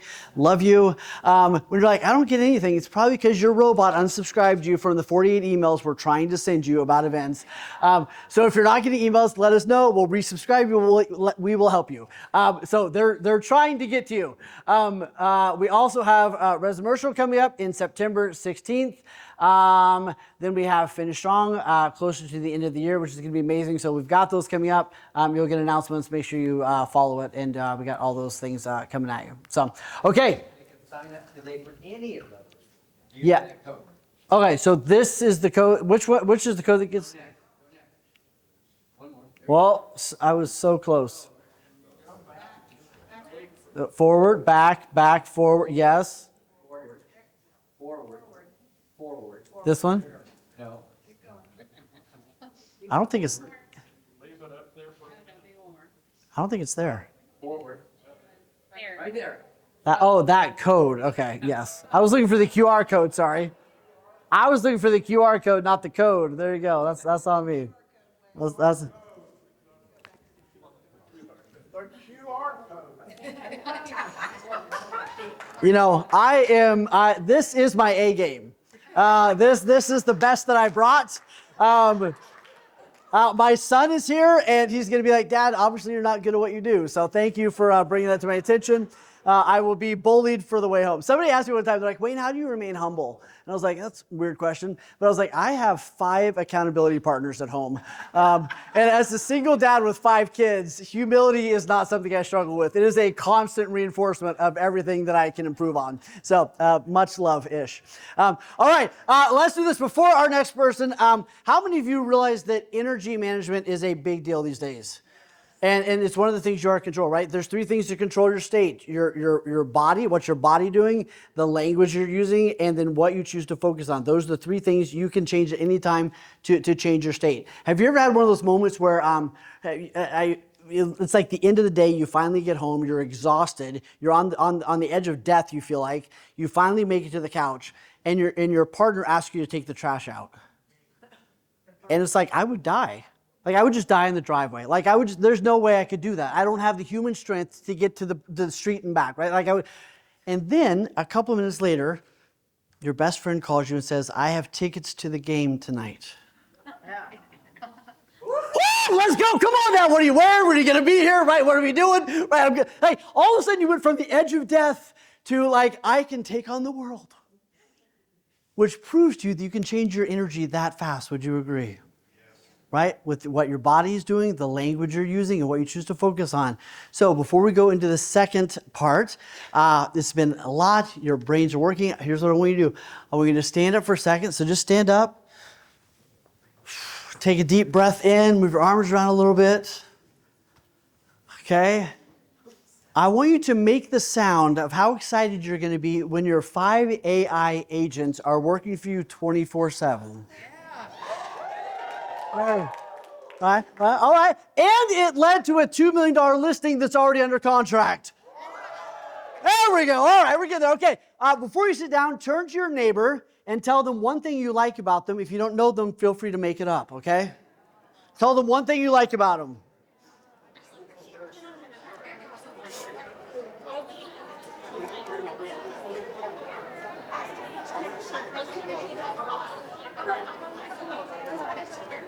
All right, give your favorite neighbor a high five and grab your seats. Give your favorite neighbor a high five, grab your seats. All right, here we go. All right, Allison, are you ready to introduce our amazing guest speaker? Yes? Okay, here we go. That one, I thought, oh, maybe that's the one that isn't working. Maybe, is this the one that is working? This one is, they're all. Testing. All right. I'm excited to introduce Raven. I called her up because we were looking for another specialist in of course, areas like AI, the best of the best. Thank you. I like And your I got shirt. off the phone, when I call somebody a spunky monkey, that's a compliment. I'm like, oh my God, for all her passion for AI. You know, she's like, I can teach this, I can teach this, I can teach this, right? I can teach this. It was awesome. So I'm Thank you, excited dude. to hear her. Here's what I learned though. She was running a high volume business with 2 little kids at home, and she lost her Google My Business profile. And decided that automation was no longer an option. And so she got a quote for $30,000 to build her website, and she said, heck or hell no. And she ended up building it herself, writing over 680,000 lines of code with Lovable. And it's a hyper-local website that has a dashboard and reporting, and she's gonna show us about that. And so she's gonna talk about system scale, burnout doesn't. So help me welcome Raven Mom. Woo!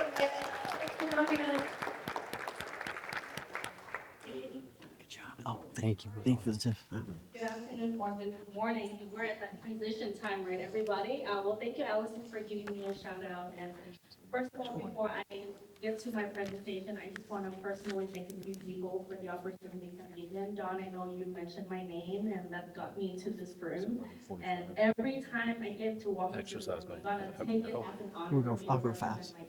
We can do it I'm fast. very well aware of the authority, but I'm here to We'll do that for 5 minutes. We'll do this for 35 minutes. That's for 5. We can wrap up, will be 5 to 10. a lot of things that I can bring to Brian in terms of AI, and the whole point of AI is this: it's not supposed to overview for my clients. So before they even see me, it feels like they would know me. Because not everyone would go on your Instagram scrolling through and give you benefit of the doubt that you know what you're doing, right? You need to pass the vibe check. And so it's so important for us to recognize the importance of website. And then the second part of it is, if you want to scale your business at some point, you're going to realize that word of mouth is not enough. You have to run ads on it. There has to be a place for you to capture your clients. Your website is a walking, talking representation of you. You need a website, right? So all these things were going through my head, and I'm like, you know what? I'm just gonna build one. Because no one can understand. So today I'm gonna go through a few things, why I'm here, a little bit about me, the website problem that we see, I mentioned a little bit of that earlier, the difference between likability and authority, my AI tech stack. I felt like Brian covered a lot of my favorite tools already, so I'm just reiterating it, giving you a reason to explore them, and why I choose Lovable as my AI tool to build my website, and then the breakdown of how I do that. And at the end of it, I do have a place where you can get all the prompts you need to get started, okay? So we'll take our time, just kind of enjoy it a little bit. So why I'm here, for many reasons. I came to the United States by myself when I was 15. I barely spoke any English. I have two beautiful daughters. They're all under 4. One just turned, well, all under 3. Like they just turned, one of them just turned 3. And I built a spa accidentally at 8 months of pregnant. So I'm a woman that is running 3 businesses. I have a very tight ship. Every day counts. I optimize every minute and second of my life just to make sure I'm keeping everything together. And obviously, no one can handle that much. So in 2025, I decided, you know what? I'm not gonna hire more people until I figured my stuff out. And I did a lot of my soul searching in AI. I felt very understood. And so I decided I'm gonna dedicate 2025 to figure this out because I know how much it would help others. And so I'm here so that you don't have to start everything from scratch, okay? The next part, the website problem. How many of you guys have a website? Can you raise your hand? How many of you that has a website feel that it's doing any work for you? 1 hand, okay, 2 hands, okay, awesome. Well, a lot of people feel like websites, it's just another thing on your checklist when you become a real estate agent, something with your name to it. Right? But it's truly not. Every other industry puts so much emphasis on the importance of website. It's the place where you present yourself. It's a place where you connect with people. There's a place for you to call to action, a landing page, so you drive motive to action, right? So it's very important for you to have a website. And when I decided to explore some of the code, the website I wanted to build was gonna cost me $30,000.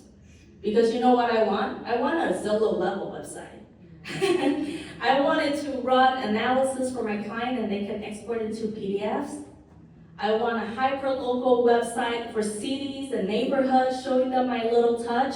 So I can't show all my pages in here, but I kind of want you guys to search for my website. Just search ravenrock.com on Google. It's the first website shown on Google. That means I already win the SEO game. And then there's the GEO game, and there's the AEO game, and we'll work through that as we go through it, right? But the first part of it, there's still a lot of old school people behind on the AI game. They're not gonna talk to AI for referrals. They're gonna search about you, right? So I'm the first one on there. And on my website, I have mid-me, cities, neighborhoods, and you're like, Raven, that looks like any other website. Isn't that so deceiving? I want you to click in cities and click one of the random cities that you see. What do you guys see there? Oh, thank you, I love that. Anything else you saw on the city page that kind of struck your interest a little bit? I have avatar of my dream client. I'm sprinkling into the universe of internet that this is the kind of client that would love this kind of house or this kind of city. I have my own touch of my favorite restaurants. I did all the research that it needs to know about the city population and growth. It's hyper-local SEO without a touch of any of the word vomit, right? Because you want to play the SEO game, but you don't want it to kill your branding. Does that kind of make sense? The last thing you want is click into your website, and all they see is just a bunch of words, because you're trying to rank high, and then all you deliver is disappointment, because they don't see any valuable information in it. So I try to go through that. And that website took me only 4 hours to build. Wow. I didn't pay $30,000, not because I'm Asian and I'm cheap. It's because I know no one cares about it, and my business as much as I do care about my own, right? Like, it's so important, right? That you can hire people, but how likely do you guys think that you can feel like they would care about you? You're just another transaction for them. So that's that. And then you have the $2,000, like, I'm not here to drop names, but luxury firms, you can fire it. Those are the companies that charge you $2,000 to build your dream website, and they try to leverage in their own ways, but not personal. None of them in their questionnaire talk about brand voice. They'll ask you the city that you want to be in. Cool, copy, paste. Right? So you don't have a website that represents you. And then the zero part is a basic website that does nothing to you. And all you think to yourself is, my branding has to all be all in the social media. How many successful business you know out there that doesn't just rely on social media to do business? Many. Right? We don't always have to crank out content. It's good for us to show that side, but truthfully, website has been in the business industry for many, many years. We just gotta hone in on that, right? And if you go to my other, the clicking more, there's a tool part. I have 16,000 wealth building tools inside, where not just me, but my client can also use. So what I do on my open house, I don't print any handouts. I ask about their questions, I'm myself. I run the numbers, then I said, I just ran your monthly payments. I just ran you a rent versus lease, lease versus buy analysis, sell versus lease analysis, you name it, I have a lot. There's a random one, how much it would cost for me to move from California to Texas. Like, that's how intentional I am. I'm trying to attract the right kind of crowd, and I don't just want it to be word vomit, I want it to be helpful tools that performs the way I want to deliver. So I don't use Excel spreadsheet anymore because I have my tools right inside my website. It's a web app, okay? The next part, why a client hire you? I want to show people how important it is to have a website. It's not just another thing on the checklist, and I kind of go into like a marketing rabbit hole of the fundamentals behind someone deciding to hire you or not. How many of you guys know people that you thought you guys were vibing or having a great relationship, right? And they know you're a real estate agent and they don't hire you. Have you had that happen to you? Like, you lost a client and you're like, I could totally do the job. Why not me? Well, there's a missing part to it. Authority. They don't feel like you know what you're doing. Is that true? It's not. If they sit down and they give you a chance to represent yourself, sure, they know you could do the job. But truthfully, not everyone will click through and give you that time of their day, right? So I use my website as a way for me to show my research, how much I know about an area, how passionate I am about real estate in Dallas-Fort Worth, and the moment they click on any ad that I make, they could see my passion shine through. That speaks better than me dancing some TikTok dancing, you know? It's just, I don't know, after 2 kids, my body is not the same. I don't think I'm made for content creating in so many ways, but I wanna show my client my passion, and it could be shown in a different way. I'm just trying to show you guys a different side of it, right? So why I choose Lovable? I know a lot of people talk about Claude could be building a website. I've also tried, but Claude by itself is a monster. If I were to tell you that you can build this and this and this, you know what you're gonna happen is you're gonna spend 8 hours on Claude and nothing is done. So you truly need a focused space for you to focus on getting the one thing and one thing done. And I felt like Lovable is really good at that. And also the second reason for that is a lot of the Claude produced website looks like Claude. Right? It looks AI. How many of us wants to use AI but don't want people to know that we're using AI? And maybe I'm not the popular one, but that's how I feel it. I still want my stuff to look aesthetic. I want my brand to look intentional. I want people to feel the human touch in me, all while I'm having a 120 AI agent running behind me, which I have, because I'm running 3 businesses at the same time. So I do have a lot of AI agents in my stack, right? So last year, I hit diamonds here, top 1% user in Lovable. According to them, I'm a national treasure, just like Hannah for China, okay? Love it.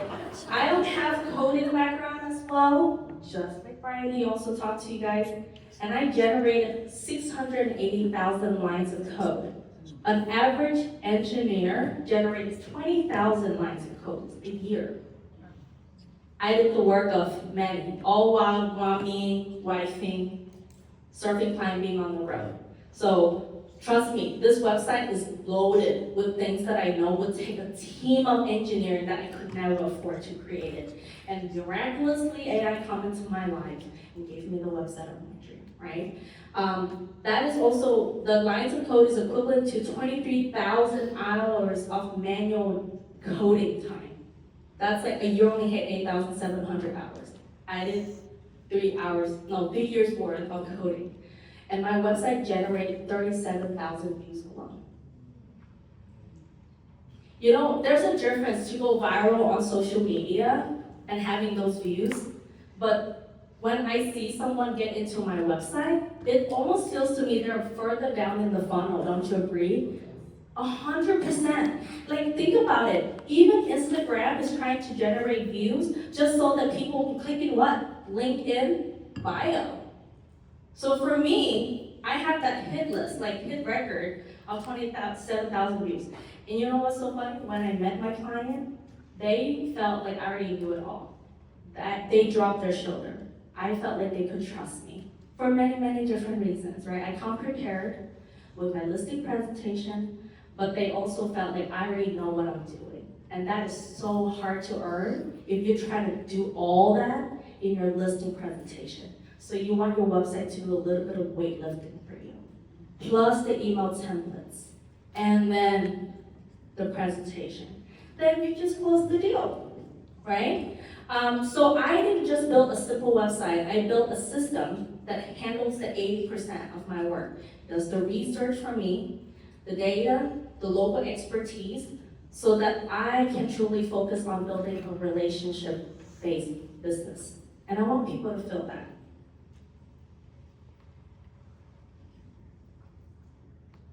So AI stack, you're like, Raven, where do I start? What do I need to download? Before I get to my tech stack, I want you guys to know this. Everything with the AI word to it is gonna cost you $1. And I want you to be running in a very, very scarcity perspective. I don't want you to pay just to solve your pain. I want you to learn how to fish instead of just picking up a fish. And so these are the tools that I need just to get things going, all right? So Claude, love Claude. If you're still on the ChatGPT boat, that boat is about to sink, y'all. Please get off of it, get on Claude, all right? There's a way for you to set Claude to. There's a little prompt on the Claude setting that you can transfer everything you have on ChatGPT. But Claude is so good. They have access to enterprise stuff. So I noticed the Claude, this is how crazy Claude is to me. When I asked for it, it asked me questions, follow up. But another thing that I also do to take it to the next level is like, okay, can you rate this conversation so far, like on a scale of 1 to 10, how good is this strategy before I deploy it? Claude would rate that and give you feedback. It's kind of like a real meaty prompt, but it's a part of the check that I do. And I use it as my strategy, my complex planning. All the documents come back without emojis, no and dashes. I'm very OCD, right? Claude does that for me. Gemini, it doesn't mean that if you use Claude, you can't cheat it with Gemini, okay? I use Gemini for high-level research because it has all the data Google has. So I still use it as my search engine, okay? And then it's integrated to my email. So if I'm loading up a calendar, I notice Gemini does it faster than Claude because it's directly plugged to it. So I still use Gemini. Whisperflow, oh my gosh. I just got an announcement from them that I spoke 500,000 words. Apparently I'm a talker. Well, you know what happened when I'm on the road and I can't sit on my computer and type? I'm talking. I'm brainstorming. I'm very productive. So instead of me typing to Claude and working, I don't have that luxury as a mom of 2 and running 3 businesses. So guess what? I'm talking to WhisperFlow. My husband sometimes would hear me say something. He's like, huh, what? Because he's scared if he missed anything I say, he'll get in trouble that night, right?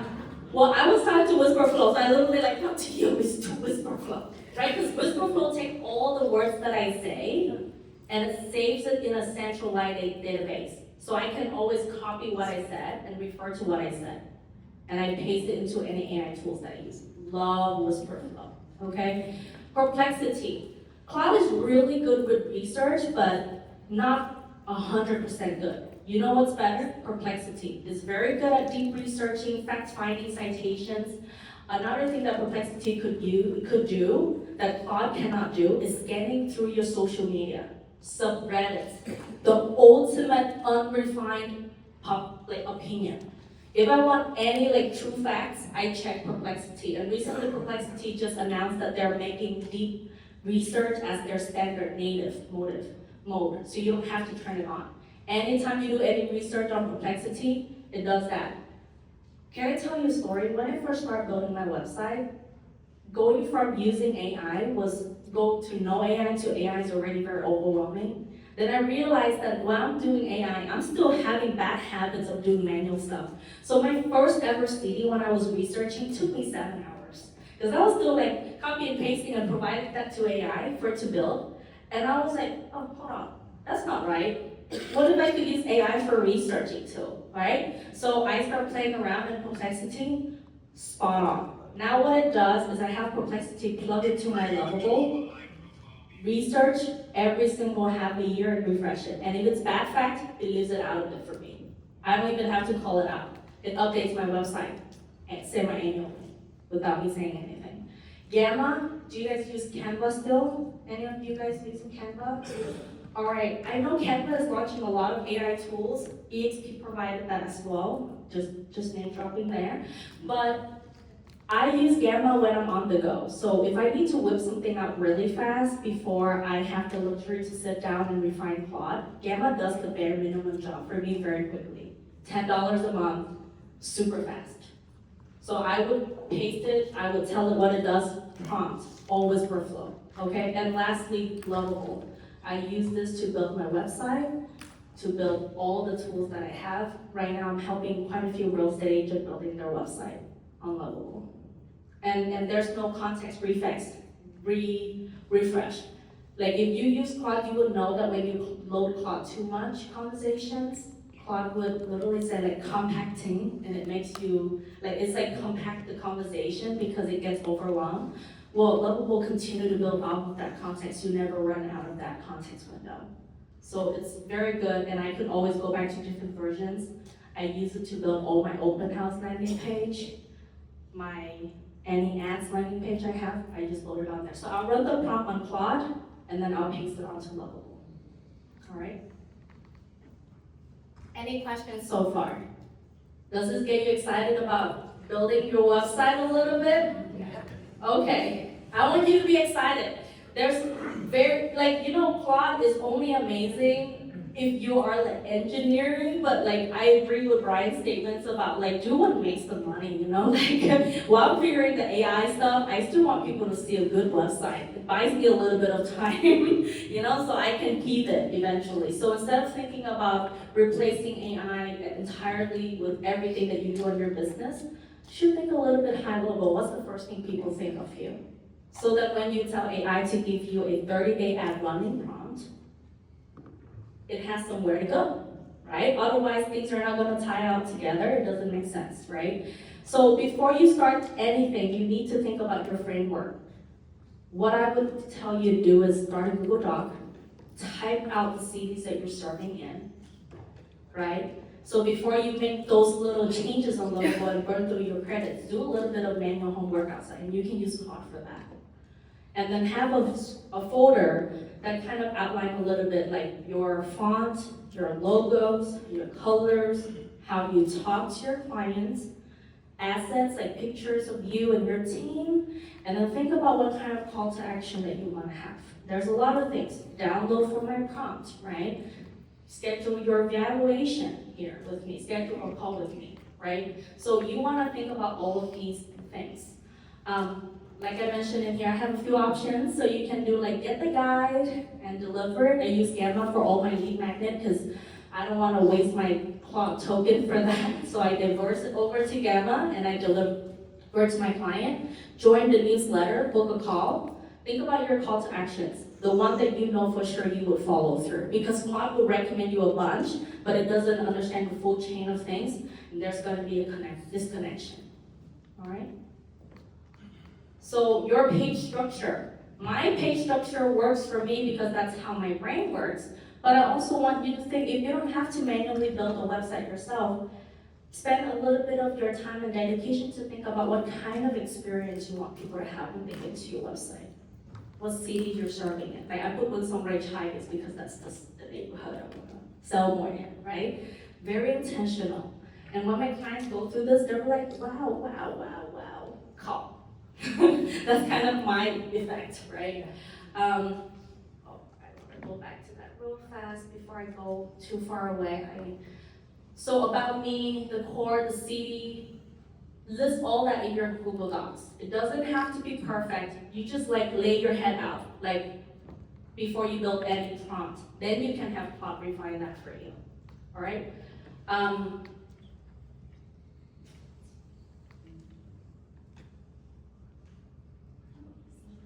The CD page that you don't have. What kind of information you typically go through with your client about a CD? I talk a lot about, you know, what's my closest, most favorite restaurants. I'm a foodie, so I want people to see that in my website, right? Client, your designer, if you hire someone to do your website for you, they don't have the perspective of you. They don't have that context. So while you're doing it, you're actually also loading information to Claude. So it's two birds, one stone, building the website, but also feed context to your Claude, right? And they will use a template that doesn't represent you, but what you want is hyper-local data, your personal perspective, your recommendations. So when people read, and you mention it again, it hammers into their head, and now they feel like, oh, I get what you're saying. You want the client to nod their head as we're talking to them. There's a lot of sales tactic coming along with this, right? And I talk a lot about toddler-friendly spot too, because I'm a mom of two, and so when people click in, they're like, oh yeah, she knows what I'm thinking about. So it's really good. I want you to dump that into your Google Docs. What do you want people to think when they go to your website? Lastly, like I mentioned, 10 cities, humanly impossible. Who got time for that? Even if I have the time of the world, I would rather Netflix than chill with my husband, right? So I would never go through the website, clicking, finding all these data. What I found is I have to use Perplexity to help me. So I create a master doc with all of the cities that I want, and in each one of the cities, I would lay out all the information I want Perplexity to do research for me. And I drop it in Perplexity. 30 minutes later, all research done, ready for me to drop into prompt. You're gonna learn a lot about drop and dragging in AI. There's no point of you typing anything. You should only just be that copy and pasters, okay? We just gotta be good at copy and pasting. Transfer and import information from one to another. So I stopped manually doing that, and then the next step to it is I updated. I recently built a new build dashboard where it scans every single week and tells me the best deal, and I gave it to Dawn with her branding, and then if they click, it goes to her email, and they can reach out to her directly, and she can load it on her website. All right. Other than that, I do want to share something valuable to you guys. So I did update to have my website for you link it, but you can go into my Instagram, DM me Lovable, and I'll send you my website prompt. The one that I go through and do all the CD research and also hide on my website. All right. That's it. Thank you, everybody.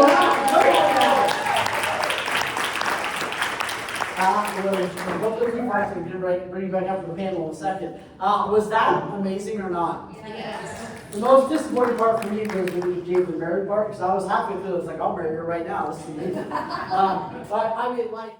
That you guys should be using. Yeah, and I want to just clear it up for those of you that don't know. So Anthropic is Claude, OpenAI is ChatGPT. Those are the what do you call them, over umbrella companies or the people that built the model. And then when you said Fable 5, that's Claude's new release of their, what am I trying to say? And so I was in tears the other day when he's like, it's amazing, I'm not going to sleep now for like the next week, and like 2 days, a day later, it's like they shut it down. The government shut it down because it was so scary that they thought people are going to use it to, do bad stuff. But we are working through it. And let me speak to one thing underneath that question. I think a lot of people are asking, like, what's the one thing I can use? The reality is like your key skill, I believe, in this market is being adaptable, learning, and just taking baby steps, right? Because who knows what's going to be available next week. So I think a lot of people are like, what's the one thing I can learn so I don't have to learn anything else? You were born in the wrong time, right? Because there's going to be a lot of other things. And those of us that remain adaptable, figure out how do I take everything I put into ChatGPT and throw it into Claude, right? Like you were saying, like now there's a button for that, cool. But like being adaptable, learning the new things part of it. And then one of the questions was, how much time should I spend on this? How much time should I spend learning ChatGPT or learning AI? How would you answer that question? As much as you have, as much as you can spare, because now's the time. It's not going to go any slower. And the more you wait and you don't dig in and just ask it. I'm going to go back to asking a question because of the different platforms you guys were asking about. If you think about a table full of people, each one person at each one of these tables is better than, is best at one particular thing. So if you choose the model that you're usually using and ask it the question and ask what model you should be going to or what platform you should be using, what LLM you should be asking, it will guide you. Mm. I do want to piggyback on what you were saying because it's so important about building context, and none of that is AI based. Like your AI can't help you. You and I, we can have the most superpower AI, but if it doesn't know anything about you, it doesn't make sense. So for you, before you even learn to use what AI to use, have all of your stuff organized, garbage in, garbage out. Like if it doesn't know, I could have a more powerful LLM, and if I don't have all the data necessary to feed it, it wouldn't work. But I use Google Drive to centralize all of my notes, and even if one day Claude is obsolete and Gemini is thriving the throne, I'll jump shipping. All I need to do is connect an MCP, which is a connector backend. So you should not be loyal to one tool specifically, you should be loyal to your context, your information. I'll try to give you guys 3 to 4 things to remember when working with modules. The first one is personalization. When you go to ChatGPT or Claude, you can go in there and give Claude and ChatGPT context about who you are and what are you trying to get out of it. I call it my operating agreement. So whenever I'm going to ChatGPT, it already knows a lot about me. The second thing is memory. These models can remember stuff. So whenever you are in a conversation and you're vibing with this model, just ask it, hey, can you remember this for me? And it will be able to recall it, so you don't have to repeat this. The third item is skills. You can create skills and save, just like you would teach yourself something. You can create a skill MD file. It basically has a bunch of documentation for a specific task, so you don't have to repeat the same thing again and again. So if you find yourself using AI for certain things repeatedly, just create a skill for it and ask AI to use that skill so that it's more efficient. And then finally, get out of the chat box. AI can take your input and spit out more text, but if it's not taking action, is it really creating value for you? OpenAI and Anthropic gives you a lot of pre-built connectors. Explore that section and find out what tools that you already use on a day-to-day basis, your Gmail, your Drive, any other tools that you care about. They might already be, they can be integrated with these models. So when you integrate it, we can just ask Anthropic to go take action for you, send emails for you, organize your calendar for you, and do a bunch of that stuff. What are the best ones you guys are using, like plugins or tools you're using along with it? Like a Gmail tool, like not only normal stuff, that's the start there, some yeah. of the tools you're already using. Yeah. I mean, everybody's tech stack and their business probably already looks like exponentially bigger than it was 10 years ago. We're probably only each using like dozens of tools. Yeah. So not really already using, you can have 20 things plugged into Claude by the end of the day. So if you're, let me ask a really basic question. If you were going to have AI help with your email, what does that look like? If somebody's like, I need help with my email, what would that look like in a very simple way? From a technical standpoint? Yeah, like what would they do? You have something that you can share as well. You can literally go to Claude, and I'll actually just tell you how to do it if you've never seen a Claude interface before. Say, I want to integrate my email so you can take actions on my behalf inside my email. It will show you how to either do an MCP, go to Cowork, actually use the native integration. I think you just go for Gmail, go to settings and connect your drive, your sheets and all that. Yeah, it will tell you how to do it, but literally for stuff that's got native integration, it's one click of a button. And now it will ask you what your permissions are, all those types of things. One thing that I do, everyone here, I'm sure, have 3 to 4 things going on. That means 3 to 4 inboxes and multiple emails coming in and coming out. I have this routine on Anthropic. This is basically an automation. You can ask Anthropic, you can set it up maybe at 7 a.m. every day. It can go in, I call it my email inbox triage. It goes into all of my inbox, all the emails, reads it for me, marks the stuff that is not relevant to my time and archives it. And then stuff that I need to know, I get a report. So by the time I'm getting my coffee, I'm reading that report that Anthropic is giving me from 5 different inboxes that I manage. And then I just dictate, hey, can you just go ahead and respond to this, take action, set up this meeting with Jake, and then Anthropic goes out and sends out all of those emails for me. So you can set up this automation, you can have it triage your inbox for you, and give you stuff that you need to know, and then you can just dictate. And this alone saves about 2 hours. I was looking at it 2 years ago, I was spending almost 2 hours managing my inbox, collaborating with people, and now I don't have to do it. I can just take care of it over coffee or a drive to work.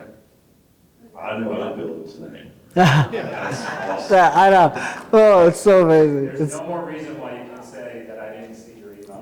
There's 0, that's my #1 excuse. Yeah, So that's yeah. all. Before we move to Colin's question, okay? And we had a question that I think we just spent a little bit of time on that I wanted to double tap in for a second. I think the question was, how much time should I spend learning AI?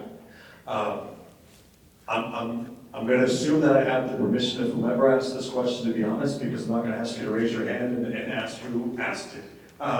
I think that's the wrong question. I actually don't think that's a very good question.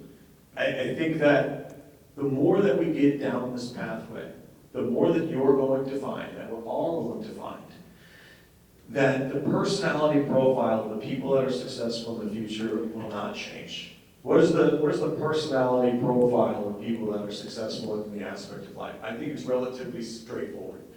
I think that in order to be successful in the future, you'll be the same type of person that's successful in the present. I think that the most successful people in the world are the ones with the highest level of curiosity, with the lowest threshold to take action. The people that are the most curious around what is possible, that need the least assuredness to actually go out and do something about it. Those are the most successful people on earth.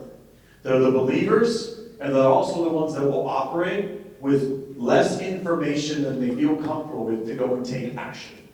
And if you approach AI that way, I guarantee you'll be 100 times further down the field than everybody else who's asking the question, what do I need to do to learn this before I take action? Be incredibly curious around what's possible, and then just go do anything about it, and you'll get better every day. Yeah. That's great. That's so good. I genuinely want to talk about how much we spend time doing the mundane work. Like, I want to reiterate that. If you're thinking about sitting through 6 hours training your VA to do something, AI deserves that 8 hours. It doesn't make sense. Like, and then scheduling, showing is the same thing. So you're technically working on the business while you're learning AI. So it's not truly a dedicated time to learn, it's just basically you're integrating it in the way that you're operating. So it's just a mindset shift. So instead of you talking to someone who might potentially quit on you, you're talking to someone who would never quit until you cancel the subscription, right? So that's a definitely vested relationship right there. And I'm gonna add another thing about the time, is if you're driving along, if you're anywhere, and you think, gosh, I wish somebody could do this for me. First of all, you don't have to wait for that perfect prompt. You don't have to wait for that perfect thing to say. It is amazing. When you go on, you can just record it and then start babbling. Like, I think I might want it to do this. If it doesn't do that, then maybe it could do this. But I'm not really sure if it could do that. Well, if it could, I'm not kidding, and send that into GPT or Claude and just say, can you summarize this? It's wild. You're like, that is what I said, sort of. I was jumping out and figured out the point. Absolutely. You know what I'm saying? So brainstorm. Don't worry about having the perfect thing to ask it. Just talk, and it'll figure it out. It's pretty crazy. And my experience, and this will be quick. Curiosity is the number one driver for anything. I know how to write software, but I didn't know how accounting worked. I needed to do something for my business, and I thought, okay, I'm going to learn QuickBooks. Instead of just learning it, why can't I just create something of my own and give it away as a value add to people that I work with? And I realized within 1 weekend, I exactly understood the model QuickBooks ran on, and I replicated the entire thing. And so if you are curious, if you go in there, this is probably the best time for all of us to learn literally anything that we want to learn. Yeah. So just go in there and start asking it questions. Well, and the question that came out several times, like, where do I start? Where do I start? Where do I start? We told you where to start. Like, go take a course, go do your soul file, right? Tell it all about you. Start with one thing, like, just start, right? But I think a lot of people are confusing, are saying, I'm confused, I don't know where to start, I'm overwhelmed, as an excuse to take action. Because if you did know where to start, you wouldn't have an excuse, right? So I think you got to look at yourself in the mirror and go, like, I'm pretending that I don't know where to start, when the reality is I just need to start. Go take one of the free courses, work on your soul file, like, just start. And then it's like, how much time should I spend on it? Well, if you wanted to learn French, how much time, right? If you spend half an hour a day, you're going to get there, but it's going to take a minute versus, How much time should I spend with my kids? Because you're going to get so down the AI rabbit. You won't worry about how much time you're spending with it, trust me. Like, you're going to have to back it off at some point. You must keep when my AI remind me to go eat. That's how bad. That's amazing. I want to say, if you don't want to start alone, I do have like live sessions sometimes where I would get on. That's cool. And walk you through the process of how to create it. So if you want to follow and tell me that you're interested, I'm more than happy to like get on a call with a group of people and then walk you through. Download Claude. It's super simple down to the nitty-gritty so that you have a ready software for you to get started. And then we can drill more about the details on how to get that scheduler done, all that good stuff. Yep, it's awesome. Awesome. All right. Thank you, Alan. I got the ending one, so when we're ready to end. Okay. So, He has to get the last word. See how he did, like, preemptively got the last, so aggressive. because look, I think you just hit the nail on the head, is most of these questions are all very similar in style. Yeah. And so it was how to start, what to do. I think a lot of this is, I want to ask this question. What I'm noticing the common theme here, especially with Raven, is that you didn't want to spend a shit ton of money, pardon my French, you didn't want to spend a ton of money having a website built, right? So it sounds like what you guys are doing is, what can I recreate that's not going to cost me an arm and a leg, that probably several of us feel out, when we're building our business, we feel that that's the barrier, because maybe we don't have the resources, maybe we want to spend it, but then we're not going to use it all the way, or we're just overwhelmed. What is that one tool that you have that built that has saved you time and money and has an valuable ROI? I mean, are you talking about skills? You tell me. Well, I learned very early on is that every single time I'm doing something and I find myself repeating, and there's a possibility that it could be like the second time and third, fourth time that I will do it again, I turn into a skill. So now I don't have to repeat myself and reset my standard. My Claude has memory of me, context, my workflow, how I want things done. I even have references on a folder where I wanted to know exactly how I want my stuff to look like. So like the scheduling, it does that.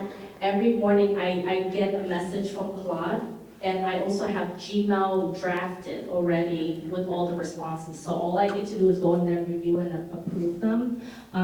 So it's about how you feel like your day-to-day is getting driven. put a dollar sign to that. Like, how much would I pay someone to do this for me, and how much people are charging me to do it? And if you see there's a big gap for it, or there's an opportunity for that, use it as your starting point to get one thing done, you know? Also, I'll add, when you said the most valuable, you have two assets. You've got time and you've got money. So if it's not making money, if it's saving you time, then it's doing its job. So you've got to think from that angle. What can I have this thing do to help me save time doing X? You know, the repeatable thing we do all the time. Yeah. Thinking about whether or not I want to say this. I'll give you a really good case study. I'm going to say something that we've done because I want to open your mind to what something maybe that will flash into your mind that you could do without being massively curious. So if you have a phone with you, I would like you to pull it out at some point. You can do it now. And I want you to go to a website called utility-direct.com. It's utility direct with the dash in the middle, utility-direct.com. Feel free to click the partner with us button. It's a utility services company. We take care of all of your moving concierge, all that type of stuff. It's really, really cool. Awesome company. That company did not exist last October. And Nick and I had a massive curiosity around how we could create more value for real estate agents, how we could help them create more vertical integration into their business, how we could create clients for life, how we could create raving fans to their businesses. And that seemed like a really awesome idea that seemed really far away. We got really curious around how we could actually manifest it, and now it's a legitimate organization that is operating right now. We have a whole team of people that run the company. It's really, really cool. And AI built 90% of the infrastructure. Don't go out and do that because we already did it, but think about what's the biggest thing that you would want to do that you're not doing right now. I don't want to answer the question directly because that might be different than what we've done, right? Like the most important thing that you could do with AI might be totally different than the most important thing that we could do with it, but we just are massively curious people. And things exist now that didn't used to exist. It's fucking crazy. Utility-direct.com, not utility direct, utility-direct.com. If you go see what that would have stopped this business if we say how much money, barrier and entries, right? You go in there and that was built. If you go and click on partner with us, you will have your own website within 5 minutes. Brian's not the one making it. We don't have a team making it. It's the team of AI agents doing that. That would have cost $200,000. I mean, I think, yes. My client texted me the other day. He said, a platform we built a year and a half ago cost him, what was the answer? I sent you a screenshot. It was like he spent $50,000 or $30,000.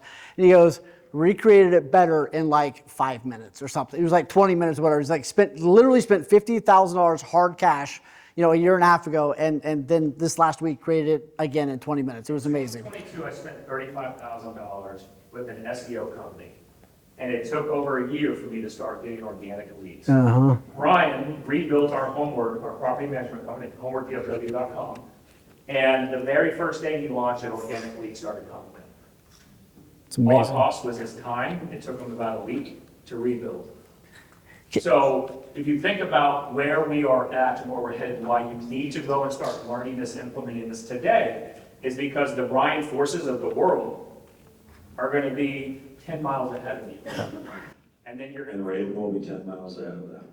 Yes. Yeah. And we lost Raven way off in the distance. Let me ask one more question.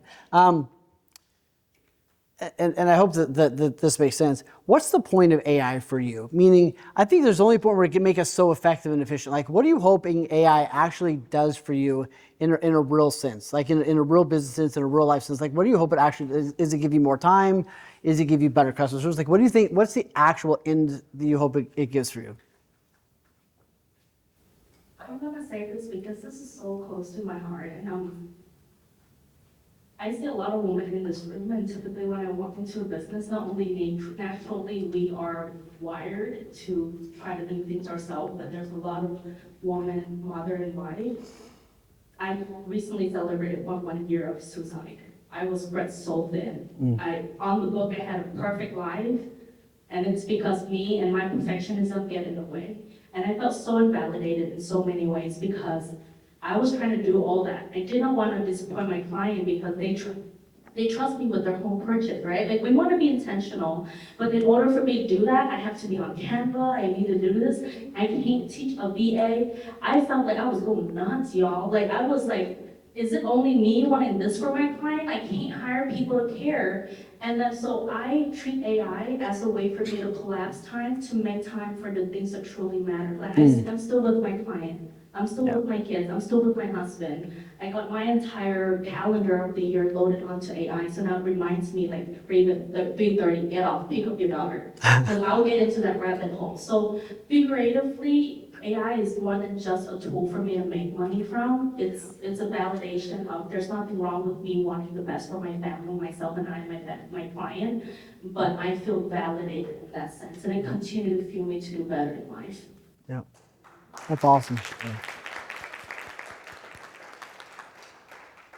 I have kind of a funny spin on that, because Don and I said OpenAI first came out. So what's gonna happen, if you guys have ever watched Bridgerton, you notice none of them have jobs. I think we're all gonna be walking around the plaza at some point. And just, you know what I'm talking about? And there's nothing for us to do, just like, right? That's Nick on a Tuesday. That's Nick every day. All right, so here's my question. No, he works really hard. Too hard, actually. The other day, he had a life event, and we had a meeting. And I was like, don't show up. And he still showed up. Like, he won't stop. Anyway, he does great. All right, what do you want to celebrate 1 year from? We're sitting here a year from today. What do you think you'll be celebrating, or what do you want to be celebrating around AI, business, life? Let's go down the line. That's a really good question. I should be a coach. You should be. I should. How do I become a coach? 1 year from today, I want to be celebrating my ability to spend more time with the people that matter most to me, doing the things that I find joy and fulfillment in. And so I think it's so important to have a purpose with what you're doing with technology, whether it's AI or anything else, and be incredibly intentional with your curiosity, all the things that you want to build, have a reason to be doing it. At the end of the day, none of that changes. We never stop being human beings, you know? If I could trade everything that AI does for me right now, just to know that when I wake up, I have the joy and fulfillment in my life that I seek, it's just a tool. I would trade it all for that joy and fulfillment. So be purposeful. Love that. I mean, for me, Michael, I think there's a big layoff coming. So if we're selling real estate, a lot of our qualified, initially really good buyers are people with a W pay stub, their job is at risk. So the fact that if they're seeing their agent is also adapting is very encouraging for them to keep up with it. But there's the second part to it is in 2008, I don't know, I'm from Hong Kong. So 2008, the market crashed. Hong Kong suffered the most. All the people that got laid off become individual entrepreneurs, right? So if you're not thinking big enough where using AI will help you help someone's businesses and not just own searching, you should be thinking about that too. And so we're all in it together one way or another. So this time next year, I'm helping my sister start her CPA to help real estate agent doing tax using AI, right? So if you have clients that are like thinking about that while they're looking at house and they're not focusing on how pretty this house is, maybe redirect them and encourage them. So it's almost like a bonding opportunity. So this time next year, we're all gonna run our own business, take control of the quality that we wanna deliver, and then being able to leverage that to buy time with our family. Love that. Yeah. Answer. This is really a deep question. But I want to preface by saying that I'm so grateful to be in a room full of people who are trying to figure out ways to leverage and embrace AI instead of trying to shut it out, because there is the real fear among folks that AI is going to take over jobs, AI is going to replace you. But I don't honestly think that's going to be the case. If you look at the history of our evolution, the history of humanity, we're all about growing, and things kept happening and we kept evolving, and adjusting ourselves to the new reality. We are folks on the road to singularity, where eventually, God willing, we will be in a world of abundance, where doing a job will not really be something we have to really think about. And we will focus our time and efforts on much more creative and valuable things that we are passionate about. And so please embrace it. It's here to empower you, help you. I have already 5x my net worth this year, just this year, using AI.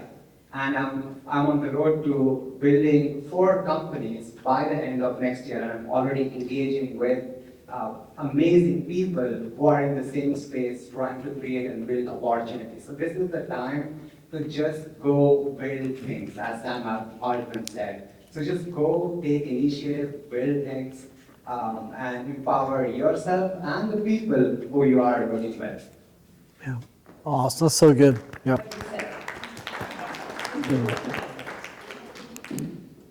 Yeah, I think I really did say a lot that was really amazing. For me, it would be to continue to leverage what AI is doing, to continue to learn, but also have the opportunity to pour into other people. I believe there's a huge opportunity to help entrepreneurs actually create their verticals that can serve them. So if you think empire builders and you think you've got, your finance department, your marketing, your sales, so I have a vision for that. And really traveling around speaking and consulting companies, say a year from now. So, I think that's where I'm hoping to go. What's interesting is the tie-in to what he said. Like, we're moving towards this blissful place where we can do the fun things that we actually want to do, and that's kind of what you're describing. Like, I like to actually talk to people, but I don't want to schedule the people. Like, we're actually moving in that direction, which is pretty beautiful. So, Nick, did you have a final question, or do I actually get the? I mean, I do, but you can have it. By the way, one thing to pick up on is if you want AI to replace you, it's going to replace you. If you want AI to enhance you, go learn it and it will enhance you. Yeah. So that's going to be the biggest thing. If you want it to replace you, then just let it replace you. And then you're going to be, the doom and gloom of the world. So just think about that. What you put out there and what you will into fruition will come true. To want to be replaced, be replaced. Can I use one more example of when somebody was talking about, we ask if you want to do any other, you become like arms in between. It's kind of weird. You're like, what should I do? And then all of a sudden you realize that you were the engineer, you were the architect and the conductor, but at this point you're just the arms. It's borrowed from you. Yeah. Right? And I say that because there's a different skill set being built. When you start learning AI, it starts taking some of the answers, and that's where I go to the creativity, the leadership, the architect of what you're building, because it'll tell you all those silly details. Yeah. Right? You're creating the blueprint of the house. It becomes a carpenter's set. Yeah. Yeah. Absolutely. Great. Nick, do you have a last one, or are we good? Okay. All right. Will you all stand up and give them a huge round? They did phenomenal. Max, you take a picture. All right, everybody smile. Max is going to take a picture for us. There we go. Tall, dark, and handsome. See? Yeah. Thank you, brother. All right, give him a round. Thank you very much. Y'all are amazing. Okay, Nick, let's land the plane. You ready for this? Okay. Was today incredibly valuable for you? Yes or yes? Yeah. I've been to a lot of AI stuff. I can honestly say I'm walking away with way more value and actual takeaways than almost any that I've experienced. Same. Yeah. Okay, what do you got, Nick? I mean, I got a ton. Look, if I've got something, I need to go back to Brian's slide. Let me find it. Where is it? Can you find Brian's, the one with the QR code? Since Brian and I are pretty much attached at the hip for giveaways, because there's only 15 people that signed up on his QR code. But if you're like me, right, I hear all these ideas. I leave here and I'm like, oh my gosh, where do I start, right? The main thing is you leave here with 27 ideas. Is this the one you wanted? That's the one. Scan that, just register on there. You're going to get Brian's slides, and you're also going to get this playbook, right? And this is a playbook and formula that I started following. I think I self-diagnosed myself with ADD because I have all these ideas, especially when we start talking about all the arms going all around, and then where do I start, and then I'm building this. It's going to teach you how to then pick your one thing that you want to focus on and accomplish and actually see it through. How many people here have started projects they haven't finished?